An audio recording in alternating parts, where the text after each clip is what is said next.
Hello everyone, it's Lord Magicus here. And today we are going to play a step through Merfolk. So, what is that? Well, let's get this list imported and then we'll take a look at it. We're playing some wild cards today. Some that haven't really seen play in quite some time.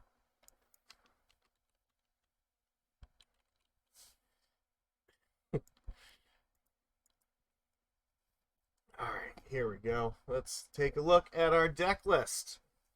So, the entire deck list we're playing around here centers around this card, Step Through. So, what exactly does it do? Here we go. So, it is a sorcery for 2 blue and 3 colorless that says, return 2 target creatures to their owner's hands. That seems abysmally terrible, right? We would never want to play a card like that, but we're actually not playing it for that reason. The reason we're playing it is because it has Wizard Cycling. Wizard Cycling for 2 colorless mana. That is actually the entire premise of this deck. This is not actually the first card that has Wizard Cycling. However, it is the cheapest one. So, hold on one second. I will... Because there is at least one other card that has Wizard Cycling, and I think we should look at it. Just so we get an idea. Where is it? There we go. Bring it up here in our handy dandy search bar.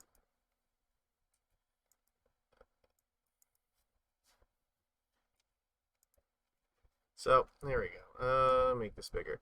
So yeah, there was back in what is it? Future Sight. There was a creature printed called Vodalian Aether Mage, which had this flash, and it's a 1/2 with flash that bounces a sliver, which is like not really anything that anybody cares about. The important thing is that this card has Wizard Cycling for 3 colorless mana. So that's where this concept here like really originated, and 3 colorless is a little bit much for what we're trying to do, but 2 actually can work. So instead of that, now we have Step Through, which is sort of our upgrade to this. Yeah, Step Through only costing 2 means it's a lot more viable to use this, because it means by turn 3 we can have something tutored up and ready to be played. So the idea is that Wizard Cycling means you discard this card from your hand, paying the 2, and you get to search your deck for a wizard card and put it into your hand. This is like regular cycling. It's not actually casting the spell, it's activating an ability. So it's uncounterable, which is cool, and it gives you the ability to like toolbox stuff in your deck. Here we go. Let me do it like this. Can we make this just small enough to see it? There we go. Perfect. So yeah, we have access to any wizard we want in our deck. And here's the thing, a lot of merfolk are wizards already. So Wizard Cycling means that you get to access a ton of different tools in the merfolk deck. So one such tool we have here is Mistcaller. Mistcaller is a card we've played with a few times. It's not like super amazing, but it is a card that, like, in certain circumstances, it's really, really powerful, and if we can get it at instant speed and potentially vial it in with Aether Vial at instant speed, we can do all of this uncounterably, and our opponent can do nothing about it. So they need to, like, Pithing Needle on, like, Step Through in order to stop us from potentially doing this, but yeah, it's once they like go for something, like if the opponent like casts like Indomitable Creativity or like a Chord of Calling or an Eldritch Evolution, if we can like Wizard Cycle this thing for Mistcaller and then vial this in play and just sacrifice it, it will blow them out terribly. So it's really powerful. Our Harbinger of the Tides is also a wizard. Merfolk Trickster is a wizard. We have our Tide Shaper, which is a wizard. Actually, we're going to play with 1 Silvergill Adept. That's also going to return for this. Just because I want if I can afford to play one of these things if I can tutor for it when I need to grind a little bit. So it being an X1's not great, but it being a card that I only have to find when I really want it is actually pretty nice. Means when we're top decking Step Through, and we have our vial sitting here in 2, but we want gas. Well, now Step Through is functionally a Silvergill Adept in our hand, so It's great. Oh yeah, our Vodalian Hexcatcher is also a wizard, so we can tutor for that in any matchup where the counter effect matters a lot. Or, you know, it's a lord that we can tutor for as well. It's kind of cool. Um, yeah, and then the other card, or we have two more cards here that we're going to play with this. One is our good friend Master Waves, because the thing is, Master Waves is actually pretty awesome, but it's terrible like in certain circumstances. So you know, I don't really want a card like this against, say, like Tron, because it's going to be really, really slow and vulnerable. Um, and it's not like amazing against a lot of decks that have like non-red removal. However, it is like, or yeah, like against fast matches, it's not necessarily that great, but against like grindy matches or against stuff like Murktide, it's going to be pretty good. Anything that's like relying on a lot of red removal, Master of Waves is a great top deck, so it's very powerful and can swing a game. Adds a ton of power to the board, so we can just play one of them and just tutor for it with step through. So we don't draw all the clunk all the time of Master, but you know, having access to tutor for it is pretty cool. And I also have one in the sideboard because I think that there could conceivably be a time where we want a little bit of extra grind here, so we can try having another one. Like against like the Rakdos scam deck, I feel like this card has to be pretty good, since they can't Fury it. It's Fury proof, so that's kind of neat. Yeah, and the other card that we play along with it, and this is kind of a spicy one, is Umara Wizard. It's a Merfolk Wizard, and it's a 4/3 for 5 mana, but that's not why we're playing it. We're playing it because the backside of this card is a land. So it means that now we have a step through for 2 mana that can actually get us a land to put into play tapped. So if we're struggling to hit like 3 or 4 mana, if we want to cast like Svyelun, or we want to cast, you know, Force of Negation, well, now all of a sudden we can get that land that we need for that. Or yeah, even like if we want to hardcast Subtlety, we can do that. That's, you know, we can get up to the 4th land that we need for this. So yeah, having a tutorable land off a step through is kind of an interesting idea. And then yeah, we look at the sideboard here. We have like most of the same stuff we were playing with before, except we are playing with a master because it's another card. Yeah, we can board it in, and it's like an extra thing we can tutor for it. But also Orvar the All Form, and we have not played with. I don't think we've played with this card in this channel yet, but it's still pretty good. The text in this card is totally irrelevant. We don't really care about anything that it does. The important thing is that it's a 3/3, or no, not even the power intelligence doesn't matter. It's a changeling. That's it. That's what matters. It is a Merfolk. It is also a wizard. So we can tutor for it with step through because it's a wizard, and its entire purpose is the second ability, not the first one. When your opponent forces you to discard it, you get to create a token that's a copy of target permanent. So effectively, you want to run this against creativity, because when you have to discard this card, you can discard it and copy the Archon and then target them with the ability. So that's pretty baller. And yeah, basically it means that as soon as they cast their creativity, if you have a step through in hand and you can cycle it in response to Archon's trigger, you get to put Orvar into play. You don't put Orvar, it creates a token that's a copy. So it's kind of weird how it works. It's not like a normal kind of clone effect where the actual clone is it's a token. So yeah, you create a token that's a copy of their Archon, and then you just like Uno reverse card them with it, which is pretty cool. So it's a very, very powerful thing to be able to tutor up at instant speed. And yeah, again, the fact that it's uncounterable is pretty nice. So it doesn't matter if they're holding up like counter magic of any sort. It's not going to do anything. Yeah, it's awesome. So yeah, that's kind of what we're looking at here. We trimmed a couple copies of a few of our normal 4-ofs. Like we had to cut like a Trickster, a Lord of Atlantis, like a Hexcatcher to kind of make room for our 1-ofs here. But I mean this card it should be pretty fun to play with. So I want to give I think Bishark was the one who posted it in the Fish Discord. Yeah, he was playing with step through, and he's done really well, I believe, with playing with this card. So there's playing with toolboxes is always fun because like it means that there's tons of options for that you can like play with. to put in here. So I put in like a few different ones, but you can go heavier in certain things if you need to. Just like I like playing with Master Ways. I don't think that it's good all the time, but if it's just a one of that I can tutor for when I do need it, that's actually pretty awesome. And it's not impossible that we could get to 5 mana and then step through bounces 2 creatures. Like, its effect is not irrelevant. It's just that, 5 mana is beyond where we're aiming for in the deck. So, yeah, effectively, we only care about it being a tutor. So, too many wizards feel like they need Naban. I mean, it's possible, but I think Naban kind of suffers the exact same problem that Silvergill Adept does. So, yeah, if you have Silvergill, yeah, it's an X1, and so is Naban. Like, yeah, and if Naban gets killed before you play stuff, then he's literally done nothing for you. At least Silvergill draws you a card. But yeah, the other thing is, like, now we have multiple Tide Shapers, so if we don't have a Tide Shaper right away, we can potentially, if Tron like is trying to go off, then maybe we can like force something for a turn, like cycle Step Through, and then get a Tide Shaper to turn off one of their lands. So, or blow up an Urza Saga. So yeah, being able to tutor for an answer to lands is actually pretty nice. So the Tide Shaper being a wizard is actually hugely important to this. So there we go. That's what we're playing with.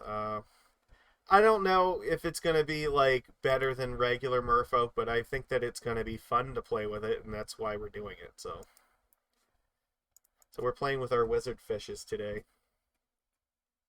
All right, there we go. Chat some here. So yeah, we went 5-0 with like a traditional list last week, so I think we can afford to screw around a little bit with like a more fun kind of list. And we are on the play versus Flowing Spice. I think so here's a hand that is probably only keepable because we have Silvergill Adept, so I'm going to do that. So we go Island, Aether Vial, Pass. Because we actually have something we can cast next turn and gives us a few draws to get to another blue, but also the Vial can take up to 2, so... Silvergill looks like it'll be pretty good here. Okay, so here we're in a tough spot. I actually think that the correct thing to do might be to kill this thing right away. It's hard to say. Alright, well, we definitely want to play Mutavault.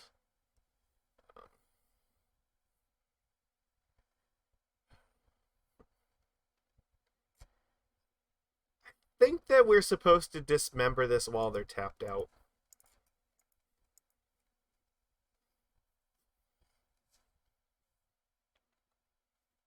Because otherwise, yeah, we're almost definitely up against Murktide, and we don't want them to fill up their graveyard this quickly.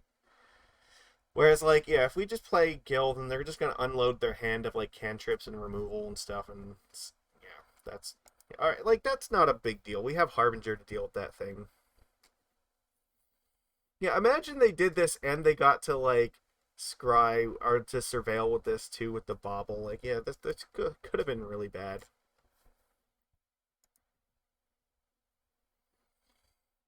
Like, the Shredder, it's annoying, but it's not the end of the world because we also have Vial, so it's easier to get it with Harbinger here. And again, they're tapped out, so this is not a bad turn to, like, actually cast Silvergill.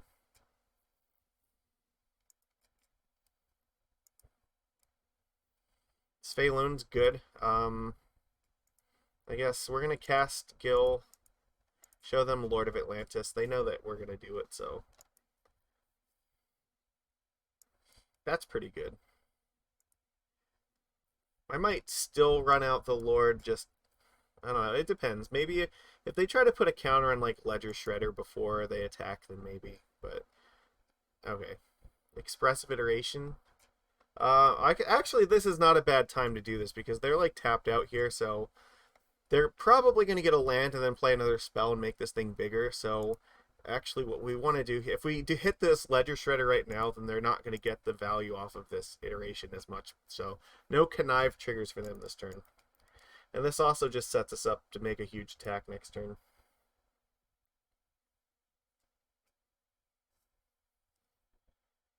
Like, Yeah, if they play a creature, that's fine. Oh, counterspell, like, that's terrible. Oh, they didn't find a land. Oh, God.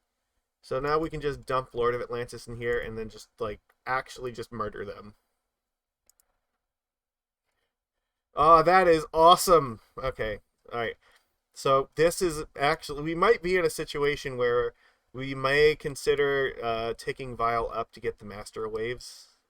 But I think right now we're just putting Lord in and just like really just clocking our opponent in the face with this. So, all right.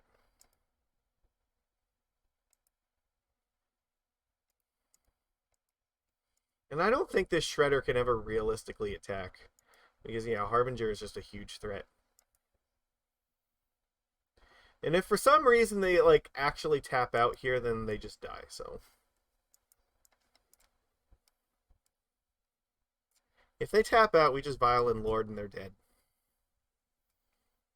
So if they go like iteration, miss a land, the game's over. Well, actually, no, they could block. That's true. They do have a block here, so they can block one of these things. And they take, yeah, no, they'd still take 11 damage. So I guess, yeah, if they only cast one spell, I don't think it matters. Okay, well, I guess we're gonna find out. If they miss a land here, then they're fucked.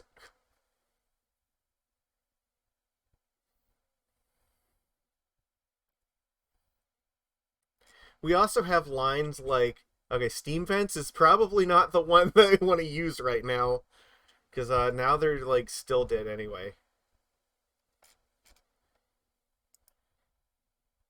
Because I have the Lord of Atlantis, so I already have the lethal on board. I don't even have to do anything.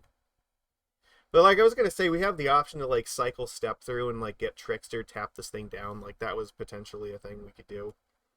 Yeah, the game's over. Like we just destroyed them. Okay. So Master Wave should probably be good. I think that Force is probably like not great, and Mistcaller is probably not great. We do want Chalice.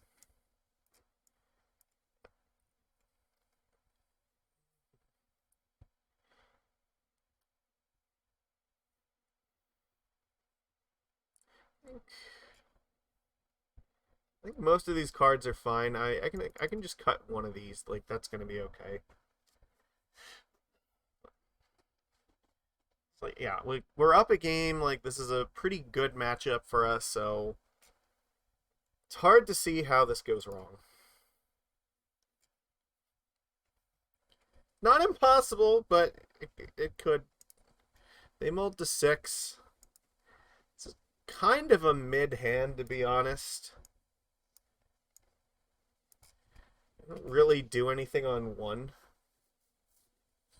We're on the draw. They've mulled, like, it's a sort of hand, we could definitely keep this, but I feel like pressing my luck.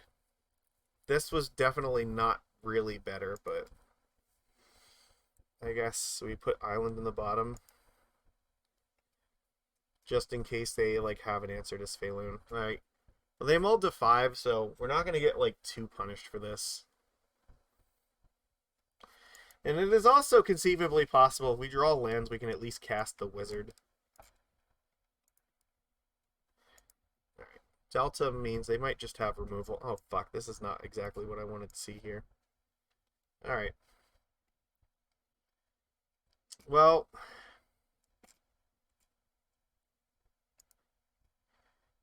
I think if I draw another, if what is I gonna? There's almost nothing I can draw like that I would want to play this next turn, right? Because I'm almost definitely drawing either a 2-drop or a land, and so if I have 4 lands, I don't really need to do anything. This looks like they're holding up Counterspell here. I guess they could be considering like maybe tapping out of Counterspell. Or if they just want to hold it up. We get like Cavern of Souls and, we're going to be hugely online. I guess if their hand is full of like counter spells, then like having 3 Svyelun is probably fine because we can just keep jamming them until they run out of counter magic, at which point this is going to be devastating.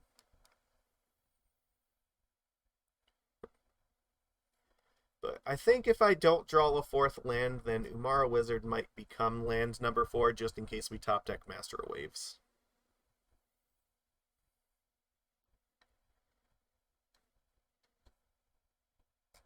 So we'll see. We have a few turns to see about that. I don't know what they're waiting for here. Maybe they just had to step away for a minute.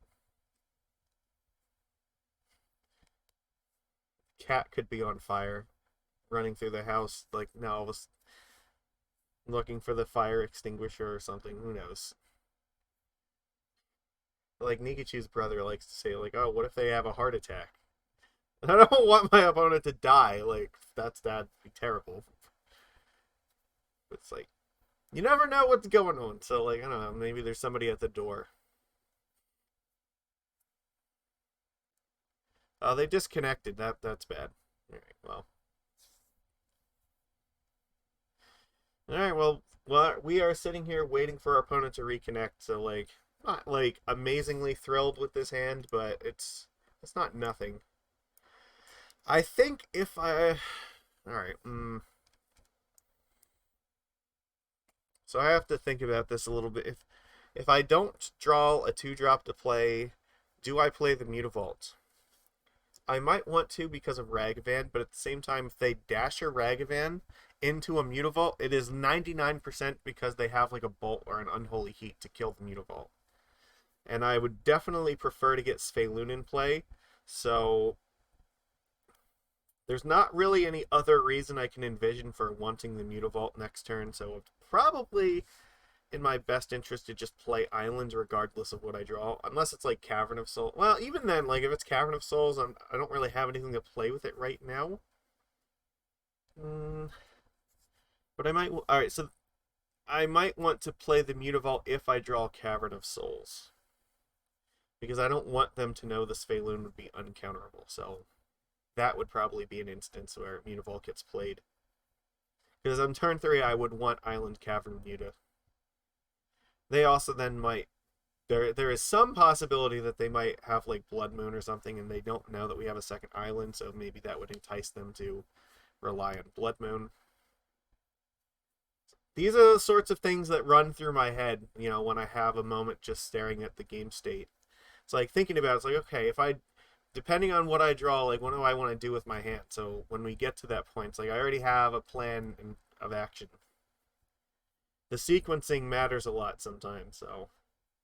Especially when you have, like, this kind of card where it's a land that comes into play tapped, you really have to sequence, like, at least a turn or two ahead so that you know what you're doing. But fortunately for us, the sequencing is not going to matter a whole lot with the Wizard, because, like, if we draw the 4th land, then there's no way that we want to play this right now.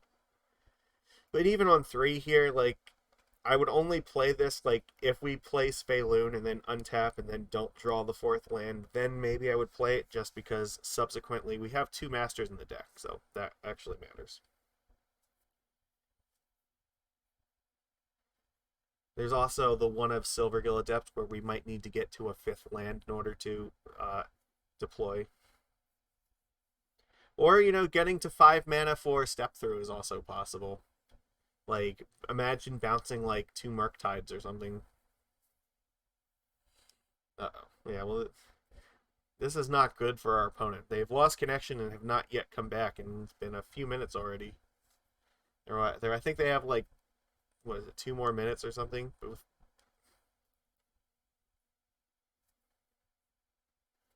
I don't remember if it's 5 or 10 minutes.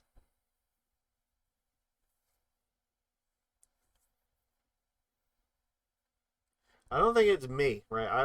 Like, I'm not the one that disconnected because I still see them live on Twitch, so. It's. MTGO does sometimes have that weird, like, Uno reverse card where you think, like, they're disconnected, but really you're the one that is. This is exciting, isn't it, chat? We're here to play with wizards, and instead we're just sitting here just eager to cast magical spells with our wizards, and we just can't.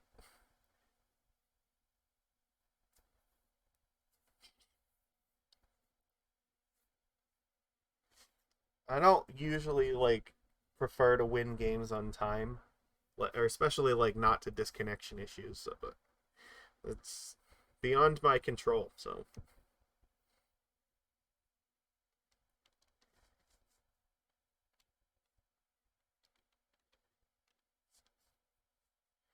if the game is like really grindy and we're both going down like in the red zone on time, like then it's like okay, if I beat them on time, so be it. But disconnections never feel great because then it's like you could have had a real game. You never know what they were holding back on.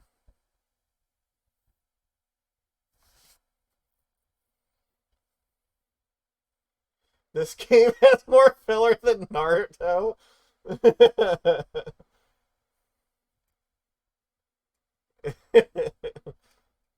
Yeah, it's like what is it? It's like Dragon Ball Z. Like they're doing like 20-minute episodes, but how was it?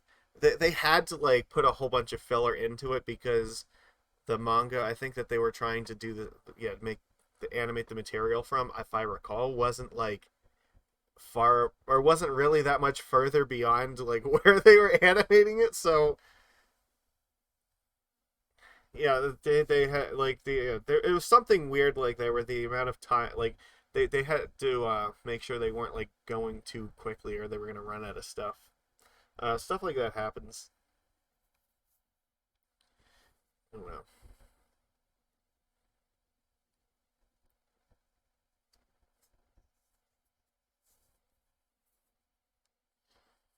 All right. Where are we at here? It looks like we're between in the 6 to 7 minute range, I think. So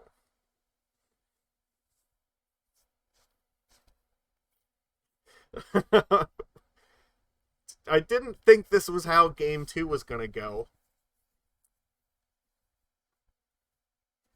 Like this is not the worst hand to have in this spot, but at the same time, like we could be like the hand. Our hand is not unbeatable, so it is conceivably possible that like if the opponent comes back, they could maybe like defeat it. Oh, never mind. They ran out of time. All right. Well, we win the match. I mean, realistically, even if they win this game, that means we get to be on the play for game three, and I really like my odds in this match. So I'm like, I don't know that disconnecting changed the match result at all because I feel like we probably would have won. At least if not game two, we would have probably won game three in the play. So it would have helped a lot. But I don't know. That's still disappointing. We want to show off the cool tech, and we didn't get to like actually do it. Whatever. A win's a win. That puts us one closer to the 5-0. Where's Contra? We need Contra here for the 5-0. What my guy? That's why we succeeded last week because Contra was here. It's breaking my heart.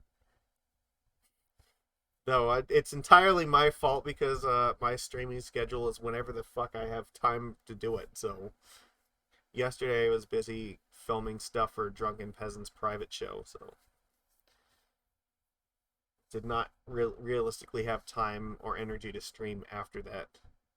This hand is pretty bad. We're up against Lockhart. They mold to 6. We have like Trickster and Mutavault and Forces. Like that doesn't feel good. I want to mold. This is also well. They mold to 5. Okay, so this might be like Tron or something, but yeah, the Umara Wizard does count as a land, but we don't have a second land. If we had a second land, I would have considered it. This is much better. Okay. So I think we're going to keep this, and I feel like we get rid of Mistcaller plus Dismember. Actually, no, probably Tide Shaper because... Oh, fuck. Alright, we have to think about this. Well, we're definitely going to keep this, but we have to get rid of cards. I think Mistcaller definitely goes, and now my choices are... I think I want to keep Svyelun. I want to curve up to 3 here. If this is Tron, then I really want this Tide Shaper to come out and hurt a land. We don't know that it is. So Silvergill does help undo mulligans a little bit.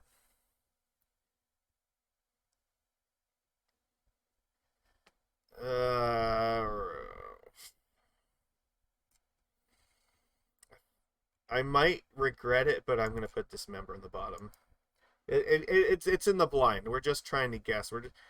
So the principle that I like to go by here is when you are in the blind, you want to just keep an aggressive hand. So breeding pool, okay. Is this fuck does this mean this is? This could be Living End actually. All right. Well, if it's Living End, then Dismember is definitely not ideal. So we could see Spell Pierce here, or they might just cycle something.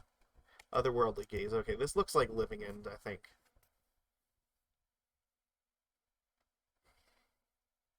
So, oh god. No, this is much, much worse. So there's a Vengevine, so this is definitely like Crabvine or something, or maybe... Oh, fuck, I don't know, that's not good. This is probably like the one time where Mistcaller would actually be really, really good here. Yeah, you're right. It's not it's not Living End, but it's definitely a graveyard deck. So okay, there is a bunch of crabs. So this looks like this could be Crabvine. I think they're right. That's a thing. There's Wonder. They put Hedron Crab here. They have a Vengevine. We just got hit with Creeping Chill. I haven't played against like a Crabvine deck in a long time, so that's not really what I was hoping for. Rotting Rats can unearth and make us discard a card, so we have to discard, like, if they're going to unearth Rotting Rats, that might actually be a reason to hold Vial in my hand, because I might want to discard it.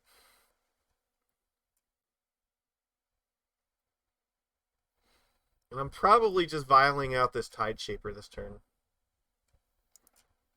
Yeah, Vengevine. Hold on. Does Unearth count as casting? I don't think.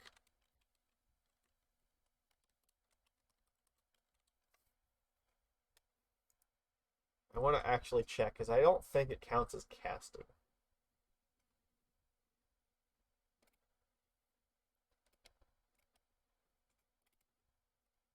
It's an activated ability. Okay, so I don't have to be worried about them playing like a 0-drop and then like unearthing this. That doesn't work for the Vengevine. But they could just cast like 2 creatures at any point, and then Wonder's in the graveyard, so this thing has flying, so we're never blocking this. So once Vengevine hits the board, we are in some shit. Like we're not able to block anything because of this. So I guess I'm just gonna pass. I'm gonna discard Aether Vial if they bring this thing back.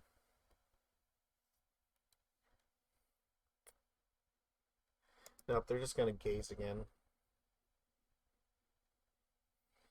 Well, there's another Chill.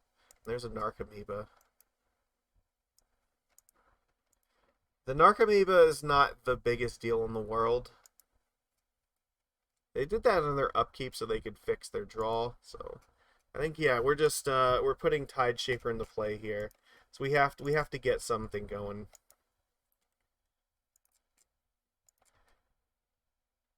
I think that if we don't draw a land, we're gonna have to go for it with the Adept, because I really need it. And if I find the land, then maybe I'll play Master here. Well, that's less than great. All right. All right. Attack. They have 3 cards. There's another Gaze in the graveyard for them to flash back, which they haven't found another land yet, or at least they didn't want one in their hand. There is another Vengevine there, though, so that's scary. I think I'm going to play the Vial now, and I can always just discard it. Well, actually, I don't know. Maybe I need to keep the Trickster. I gotta play the Vial, right? They're like 99% flashing back this Gaze on their upkeep. I don't think they're going for this Rats.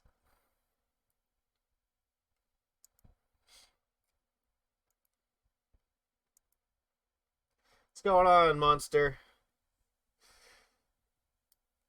Oh god. Urborg, Lurgoyf. 3 cards for each time it was kicked. Oh god, yeah. So yeah, this is one of the reasons we want to keep... it has flying, so Merfolk Trickster can eat this thing.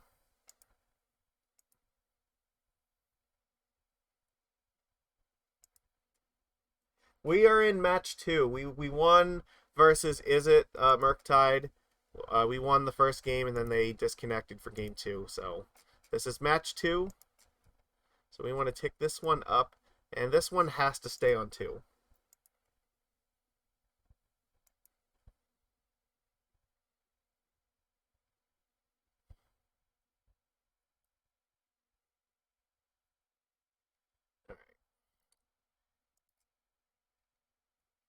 So the thing, I can attack into this thing. It's a Tarmogoyf, right? They can't, if they block it, I can just Violent Trickster and it dies. But if they don't, then I have to keep the Trickster up in order to go after it that way. So we'll see if they know about Merfolk Trickster. Opponent, this is not how this works. I regret to inform you. Alright.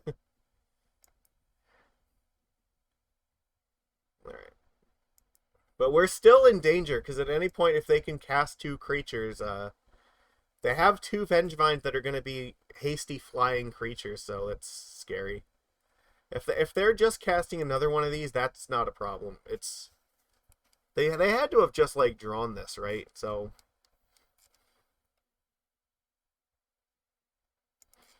But we might be at the point where we can race this now, because we're going to be able to deploy 2, maybe 3 creatures this turn. So we're going to keep both Vials in 2, and then hope that we draw a land so we can also cast the Hexcatcher. Alright. So the first one we tick up. And then this one's going to stay on 2. We have Island Walk, which is cool.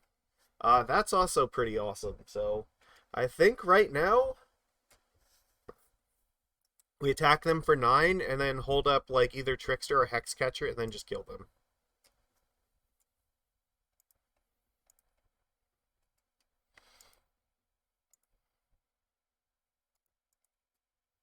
I just have to not die this turn, and I think that I can do that.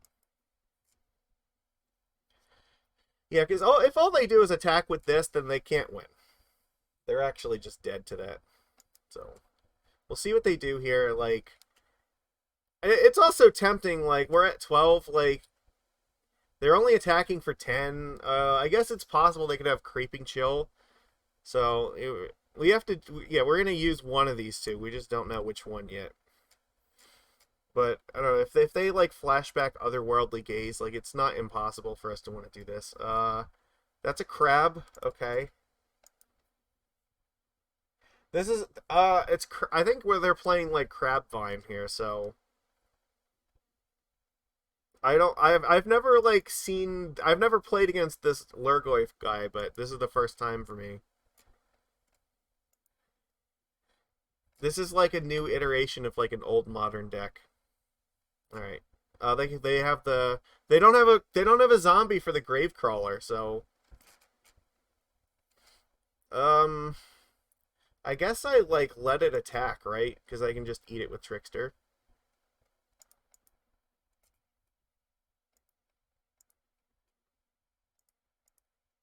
And that's game over. Alright. I was just thinking if there's anything they can do for 1 black that would make me want to do it before they attacked, but it doesn't seem likely. Yes! Trickster is so good at this. Alright. So we gotta actually be real careful here now. What is good against this deck and what is not? I have no idea. Mistcaller seems fucking fantastic. I definitely want to keep that. Harbinger seems really good. I don't know if any of the sideboard cards are that great. Like, maybe Force of Negation because we want to force, like, the gaze because that puts cards in their graveyard. That seems to be, like, their primary thing. So, like, I could see this card. I guess Master Waves could also possibly be good here. Um, in the case where they don't have Wonder in the graveyard, it's good to have a bunch of elementals. The Dismembers seem like they're really important because we don't want to let them have their crabs in turn 1 or whatever. We want to stop them from filling up the graveyard, so I don't think Spreading Seas is necessary. I don't think Mana Leak is that necessary. Chalice maybe, but it's not clear to me. Like, Silvergill could probably come out here. I don't really want to change a whole lot. I think that the deck is pretty fine. Like, I could just cut Silvergill and, like, just have the one master, and basically we're swapping a Silvergill for a Force. That seems reasonable. Honestly, I don't feel like the sideboard is, like, hugely important against this deck. Like, there's only 3 Tricksters, yes, because we are playing our 3 Step-Throughs. Step-Through lets us tutor for Trickster, so that's the neat trick to this deck. So, and I think that I want to keep Hexcatcher because I might catch, like, a Gaze or something with that. Dismember seems dangerous, but you know what? We have to live in the edge because we have to kill the crabs. That's not an option, so I feel like this is what we got to do here.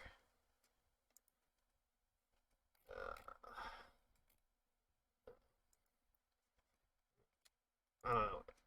Any last minute suggestions? Because I feel like I'm fine with this.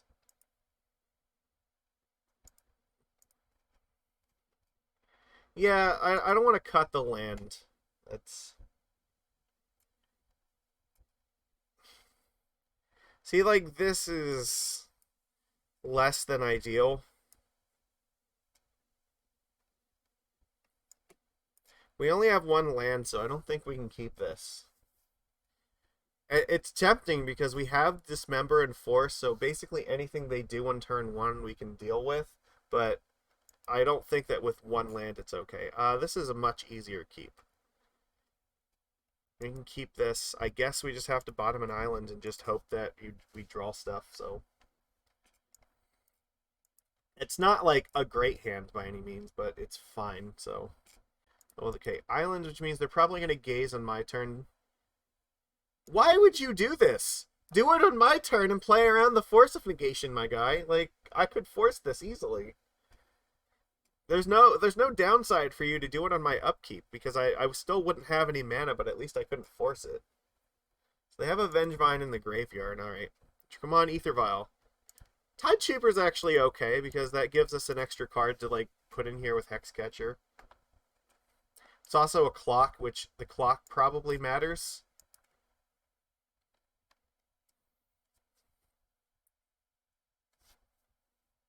Okay. I mean, it's also possible we might need to wizard cycle this for more tricksters at some point.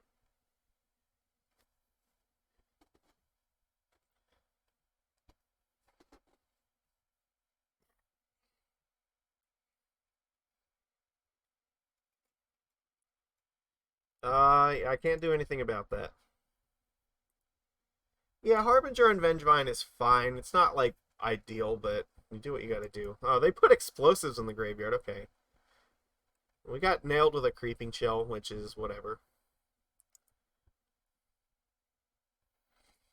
I don't want to fill up their graveyard more with this. It seems like that could be bad.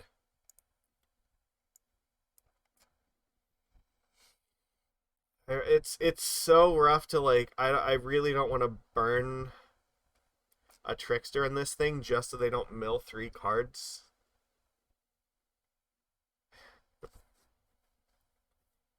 So it might just be correct to attack, let them block, and then I can flash in Hexcatcher on their turn. I think that I'm supposed to just like let them mill the 3 cards and just get this off the board. So I have to have a path clear for me to attack. So we're not even close to like having Island Walk. Like we have no way of obtaining it except for top or drawing it off the top of the deck. So we're gonna have to do something here. So there's another Creeping Chill, which kind of sucks. But there's another Gaze. I don't like Gaze. There's 2 of them there. Okay, this is actually a really interesting spot here. I could actually play the Hexcatcher and just, like, sacrifice it on this thing. Or, like, just throw away the Tide Shaper to counter this. I think I'm supposed to. The question is just which one do I want to get rid of? Because there's a very good possibility they don't have another land. And that means if they don't have another land, I can do the same thing again next turn. Well, they're probably not doing anything else this turn if we counter this, so that's what I'm saying. No, I'm not letting them do this. Like I said, unless they like top deck a land, there's a very good chance they just don't have another one. I don't want them putting more cards in the graveyard because we don't have any way to interact with the cards, so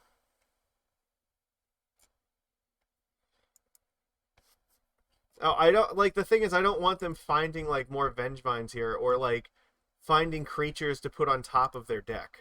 All right. Here probably just play Lord of Atlantis. Or we could play the Harbinger actually. Like that seems okay.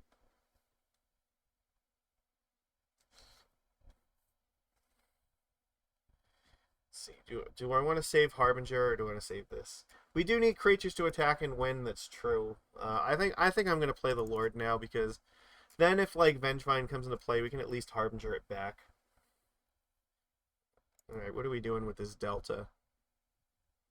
Grave. Okay, they're just putting it in tap. That's fine.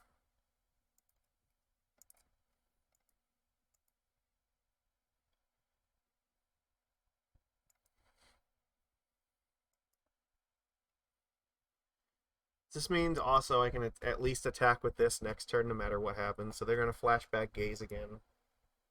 Yeah, Creeping Chill sucks, but what are we going to do? We've already eaten 2 of them, so we're just going to have to deal with it. To be honest, though, I would rather deal with Creeping Chill than them having them find like more Vengevines. At least I'm only going to take the damage off of it once. They put Haywire Might into the graveyard and 2 cards on top, so yeah, I'm not countering it when they have untapped mana. Because now they could definitely pay for it, so and like I'm not throwing my whole board away for that. It is possible they can just play like 2 creatures here and get their Vengevine, but at least we can follow it up with Harbinger.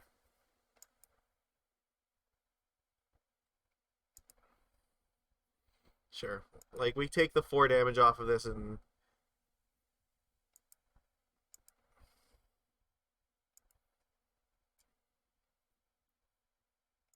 they might just spend their entire turn replaying this Vengevine, so. But I do think that we are supposed to attack with everything. This can't block. Yeah, we bounce this, like. If their entire turn is just recast Vengevine, that's not actually that good for them, so.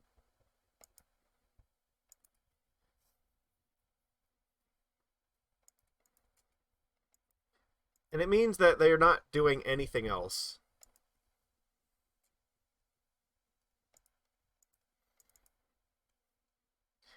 I could Trickster it, but the concern I have is that if I use Trickster on this thing, then they'll have the extra mana to do something else, so they might play like their Lurgoyf instead. So then that's a situation where we really want to have the Trickster. We're getting to the point where I might like start forcing stuff if they like cast more if they cast like another Gaze or something. But we probably are winning on the board for the most part here. I can't do anything about the crab, but I just need to, like, try to, like, tempo them out a little bit. Okay, so Catacombs, so they're going to mill. It's true. If they fetch Shock, then it just, they do not, they get a basic, so that's smart. All right. Oh, fuck, they found another Vengevine. That's so bad. All right, that's, I was afraid that that might happen, but I couldn't interact with that, so they're going to cast Vengevine and get this one back, too. So Harbinger is probably going to have to, like, block, or we're going to die.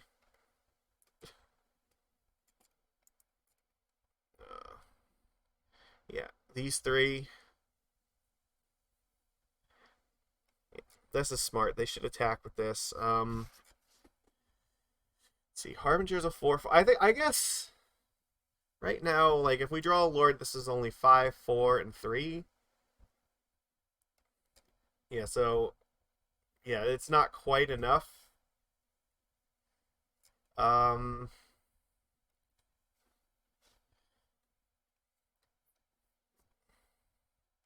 how can I, like, not lose here?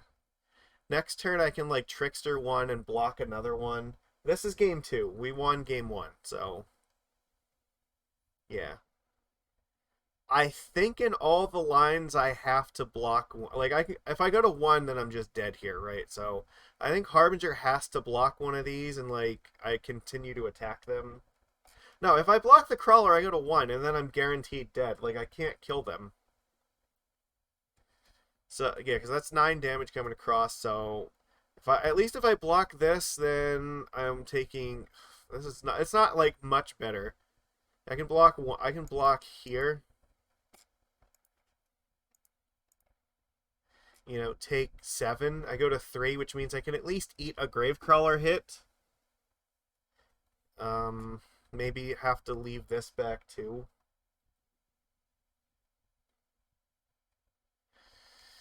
But then Trickster can at least, like, tap, and, you know, the Trickster might keep us alive here, so I think I have to do it like this.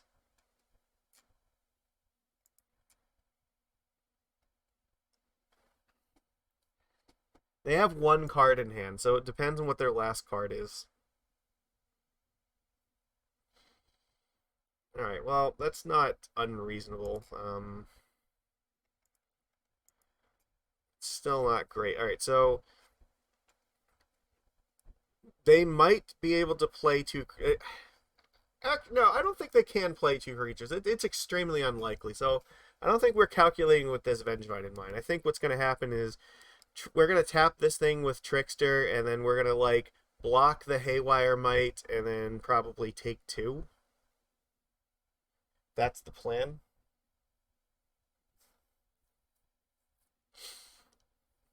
Because if I guess they don't have a zombie in play either, so I guess if they attack with the Gravecrawler, then I could just kill it. So yeah, I think in this case I want to attack with both of these things, because being able to, like, tap and block something means I'm not dead. So I just have to attack with both here. So I have to put the greatest clock on them that I can. I don't think, yeah, blocking doesn't seem like that's going to happen. And then this potentially puts me in a spot where drawing a Lord could kill them. It depends on, like, what they do here. Crab does not do anything. That's useless. Alright, well, it's actually not useless, because if they hit another fucking Creeping Chill, we're dead. So, no Creeping Chill. They already, like, Creeping Chilled us so many times. Fucking goddamn it! How does that happen? That's the 3rd one. They went through, like, what, 33 cards and they hit 3 of the chills, so we're dead. Alright. It was, like, literally the only way I think they could have actually won there is just doing that. Alright, alright, that's fine. I think I'm gonna keep this. I don't really think there's anything else I want to change. Like, this all seems fine enough, so let's just run it back. We're on the play this time, so hopefully it'll be better. Yeah, I mean, this is okay. I think it's fine. Like, There's nothing else that I would really rather have over it. I'm going to keep this because I'm just going to play Tideshaper plus Lords until they die. They've already mulliganed to 5 here, so yeah, this looks promising.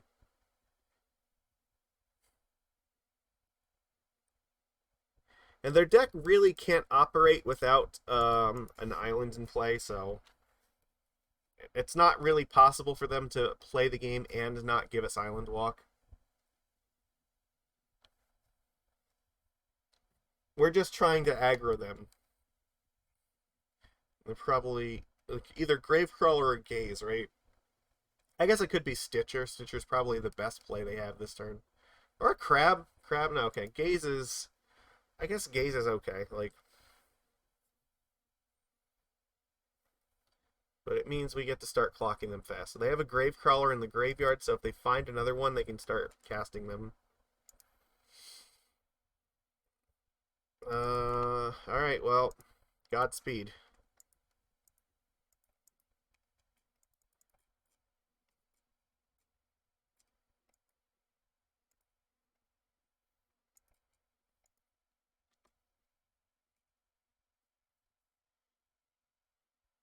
Okay, so they're 15, so I think we kill them in 2 turns. We just have to not die in 2 turns, right? And then this next turn we're attacking them for 7, and then we're attacking them for 10, so that should do the trick. Can we not die for 2 turns? That's it. It is still conceivably possible they have, like, engineered explosives or something in their hand. We saw they boarded it in for game 2, so that is a card available to them, which would really suck if they have it. But we can't really afford to play around it, so...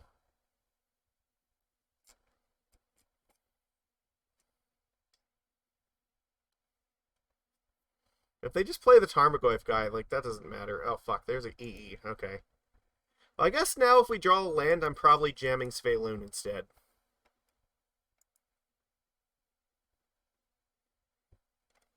I think I have to jam Svyelun here.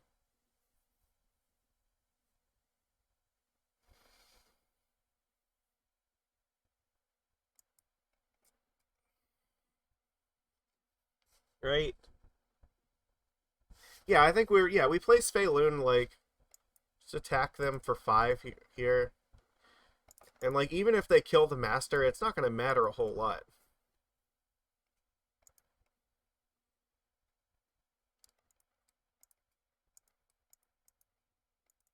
Mutavault was also a great draw because now it's another thing that gets underneath the EE. So we have creatures at 0, 1, 2, and 3.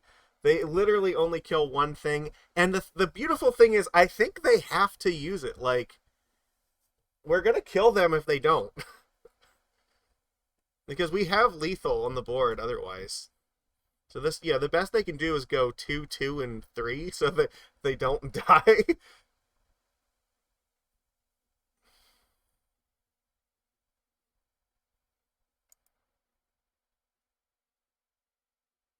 That's actually not bad. Alright. Is there any reason I want to use Cavern over the island here? I don't think it matters. Yeah, I have a hard time imagining they're going to come back from this.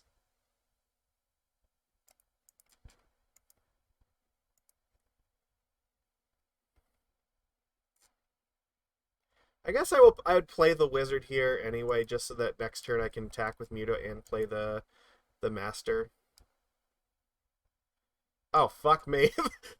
Alright, well, if they didn't have a chance before, they certainly don't now.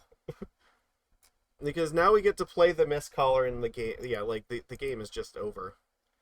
Now, no matter what they do this turn, they're not going to be able to, like, kill us with Vengevines. Alright. Good luck, opponent. Yeah, they have to fetch, go to 1, and it literally does not matter what they do here. They cannot, they couldn't 20 me this turn, even with, like, all 4 creeping chills.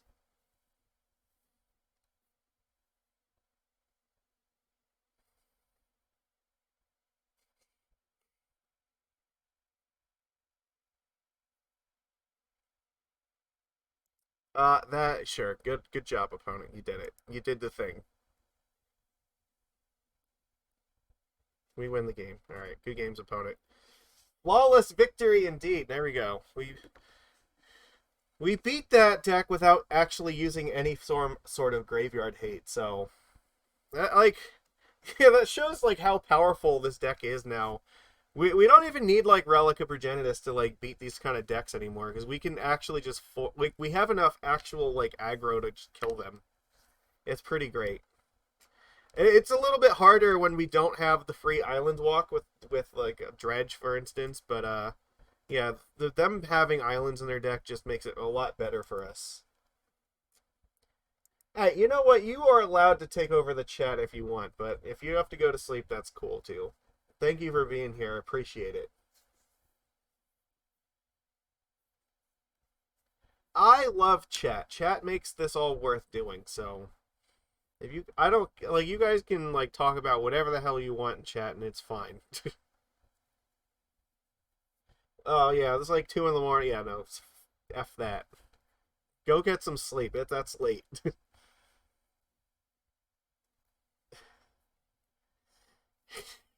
Yeah, I know all about those days.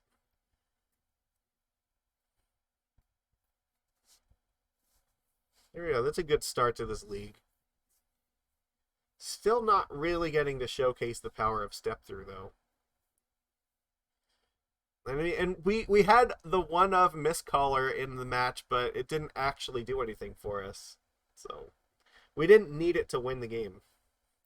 But it could have helped. It's conceivably possible it could have helped, so who knows? Having it was probably good, but yeah. Not needing it is better. So, look, I just want to be able to cast like one really big Master Waves before the night is over. That'll make me happy. I want my Master Waves to be the big Master Waves. Oh, this hand is pathetic. We can't keep like 5 lands. That's not a thing. Every time you play versus it's like 3 Vengevines with Wonder in turn 2. Like, yeah, it doesn't really feel great when that happens. So, uh, God, this is actually like just as bad. Fuck. I can't keep a hand that just has like Vile Trickster. That doesn't do enough. This has got to be better. So we get rid of Mutavault, Force of Negation, and just pray. They're on 6 cards. We're just hoping that our fishes get the job done. This is not a great 5, but like very few 5s are, so. Okay, yeah, like if we're gonna get scammed here, then it doesn't really matter. Oh, fucking Ragavan. It's always Ragavan!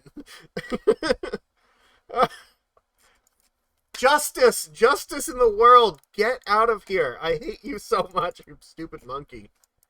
This is why I am main decking 4 Dismembers for the rest of my life. I will never get rid of this card. Alright. Cool.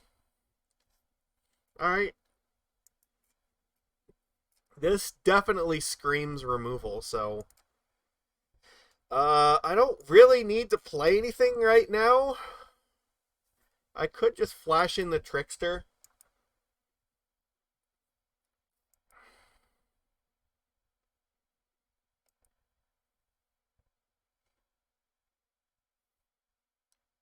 Alright, they have 4 cards left.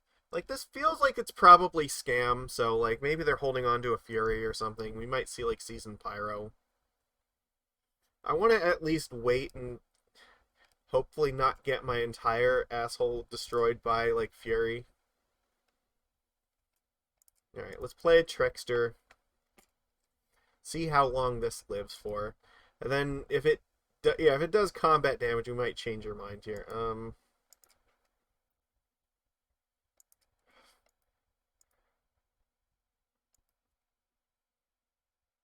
Interesting. Okay. I definitely want to play that as a land because I really would.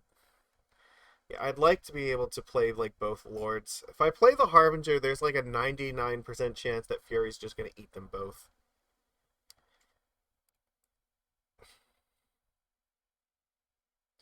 What can I do though? If they have Fury, like I don't think anything I'm doing is beating that.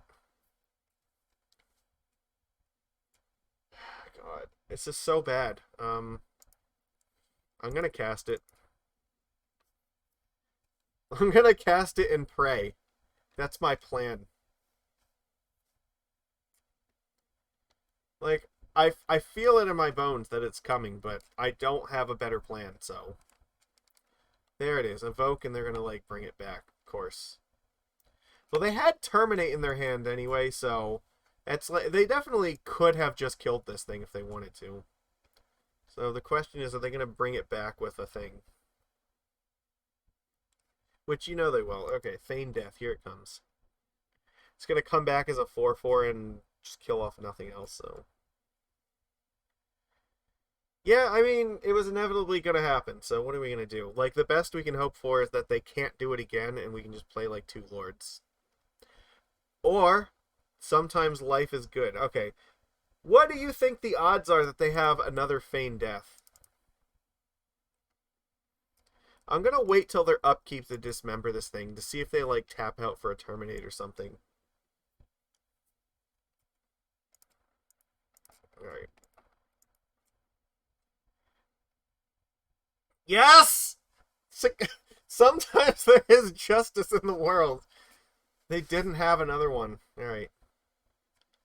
Season Pyro, cool. Like, I mean, it's not cool because it's an immense amount of card advantage, but this is the stage in the game we're at, so. They discarded an Undying Malice. They chose. So, I wonder if that's the card they top decked. Because I feel like it's probably better to just counter the Dismember by doing that. That would have been such a blowout. Alright, they have one card left. If I attack, they can just like trade the Season Pyro and an Elemental token with this thing, and they're really close to the point where they can bring this back. I don't think I can afford to attack. Not yet. Nope, I'm not attacking this. The trade is just not great for me. There's also like they were gonna have like a million of these tokens to deal with, so at least if we don't attack, we can block the elementals pretty safely. We just need them not to like fury me. That's it. That's where we're at. So we're at a. I don't think they have removal, but they definitely can make more tokens here. So Trickster is an interesting draw here because it means like if they try to like do one of these Undying Malice things, I can actually do tricks with this thing.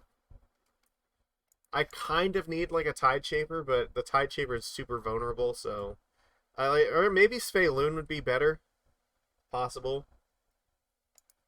But I don't have any safe attacks. Like they have like infinite elementals right now. Well, I guess I'm doing this now. You want to Thought Seize me? I may as well cast the card.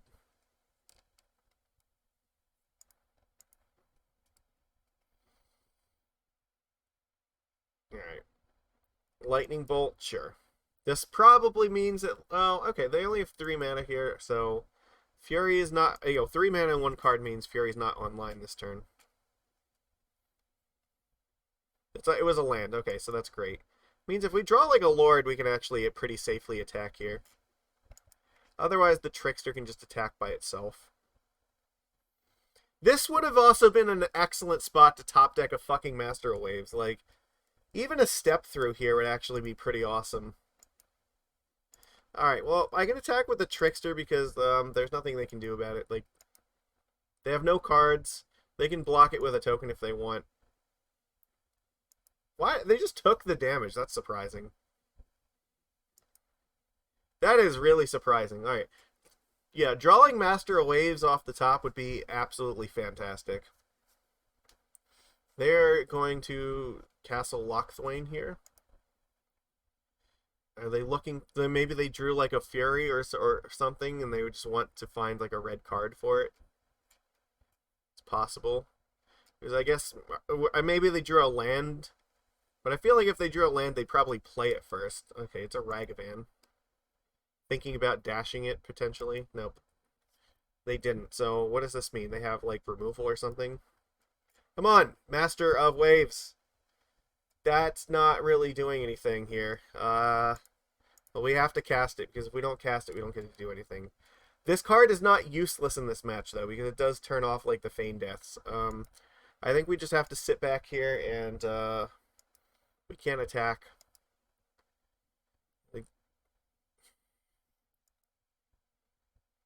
Step through would just be, like, absolutely amazing if we could find it.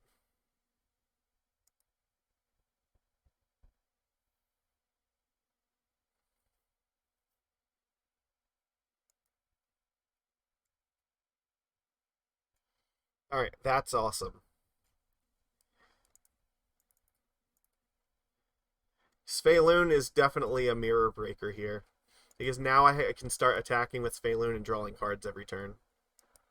I don't want to throw away any of my creatures yet.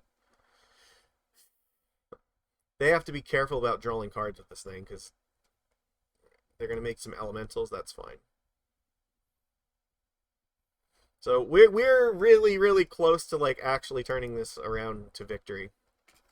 So 3 cards here. What are they going to do with it? They, like, can't hard cast Fury and kill off my creatures. Fable is, like, okay.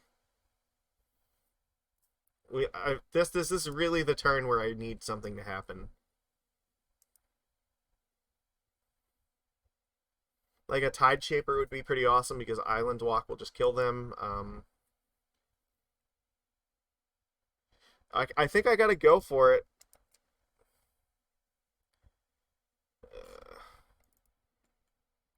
I'm gonna hit their castle.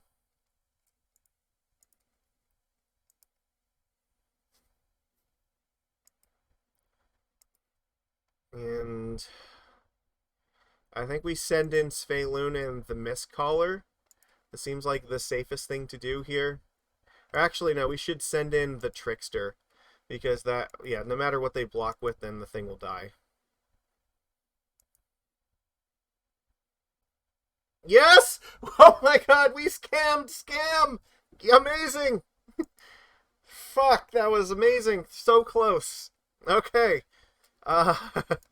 Great. Force of Negation, get the fuck out of here. Spreading Seas, I want you, so come in.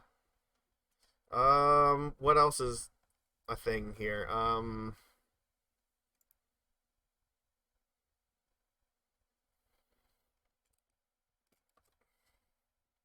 Yeah, this won't do what we want it to do. Actually, I think we just cut, like, a Tide Shaper. Previously, I would have brought in something like Mana Leak here, but I'm kind of hoping that Master of Waves is going to be, like, better than Mana Leak for what we're up against. I mean, I could also cut the Tide Shapers, and that seems very reasonable, too, because they're not super relevant here. And then it lets us bring in Mana Leak and just cut these guys. I can keep the Mistcaller because it's tutorable, I guess.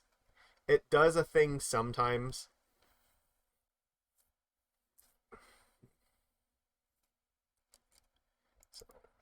Like, Island, like, so that was so dangerous, too, because if they had, like, a Terminate or something in their hand, like, they could have definitely made our lives a lot harder, but we had to take the chance that they just didn't have removal in their hand. So, but like in games 2 and 3, it's going to be a lot sketchier to do something like that, because they're going to, like, target it with everything if they have it. So those attacks are dangerous, but you got to make them and try to take wins when you can.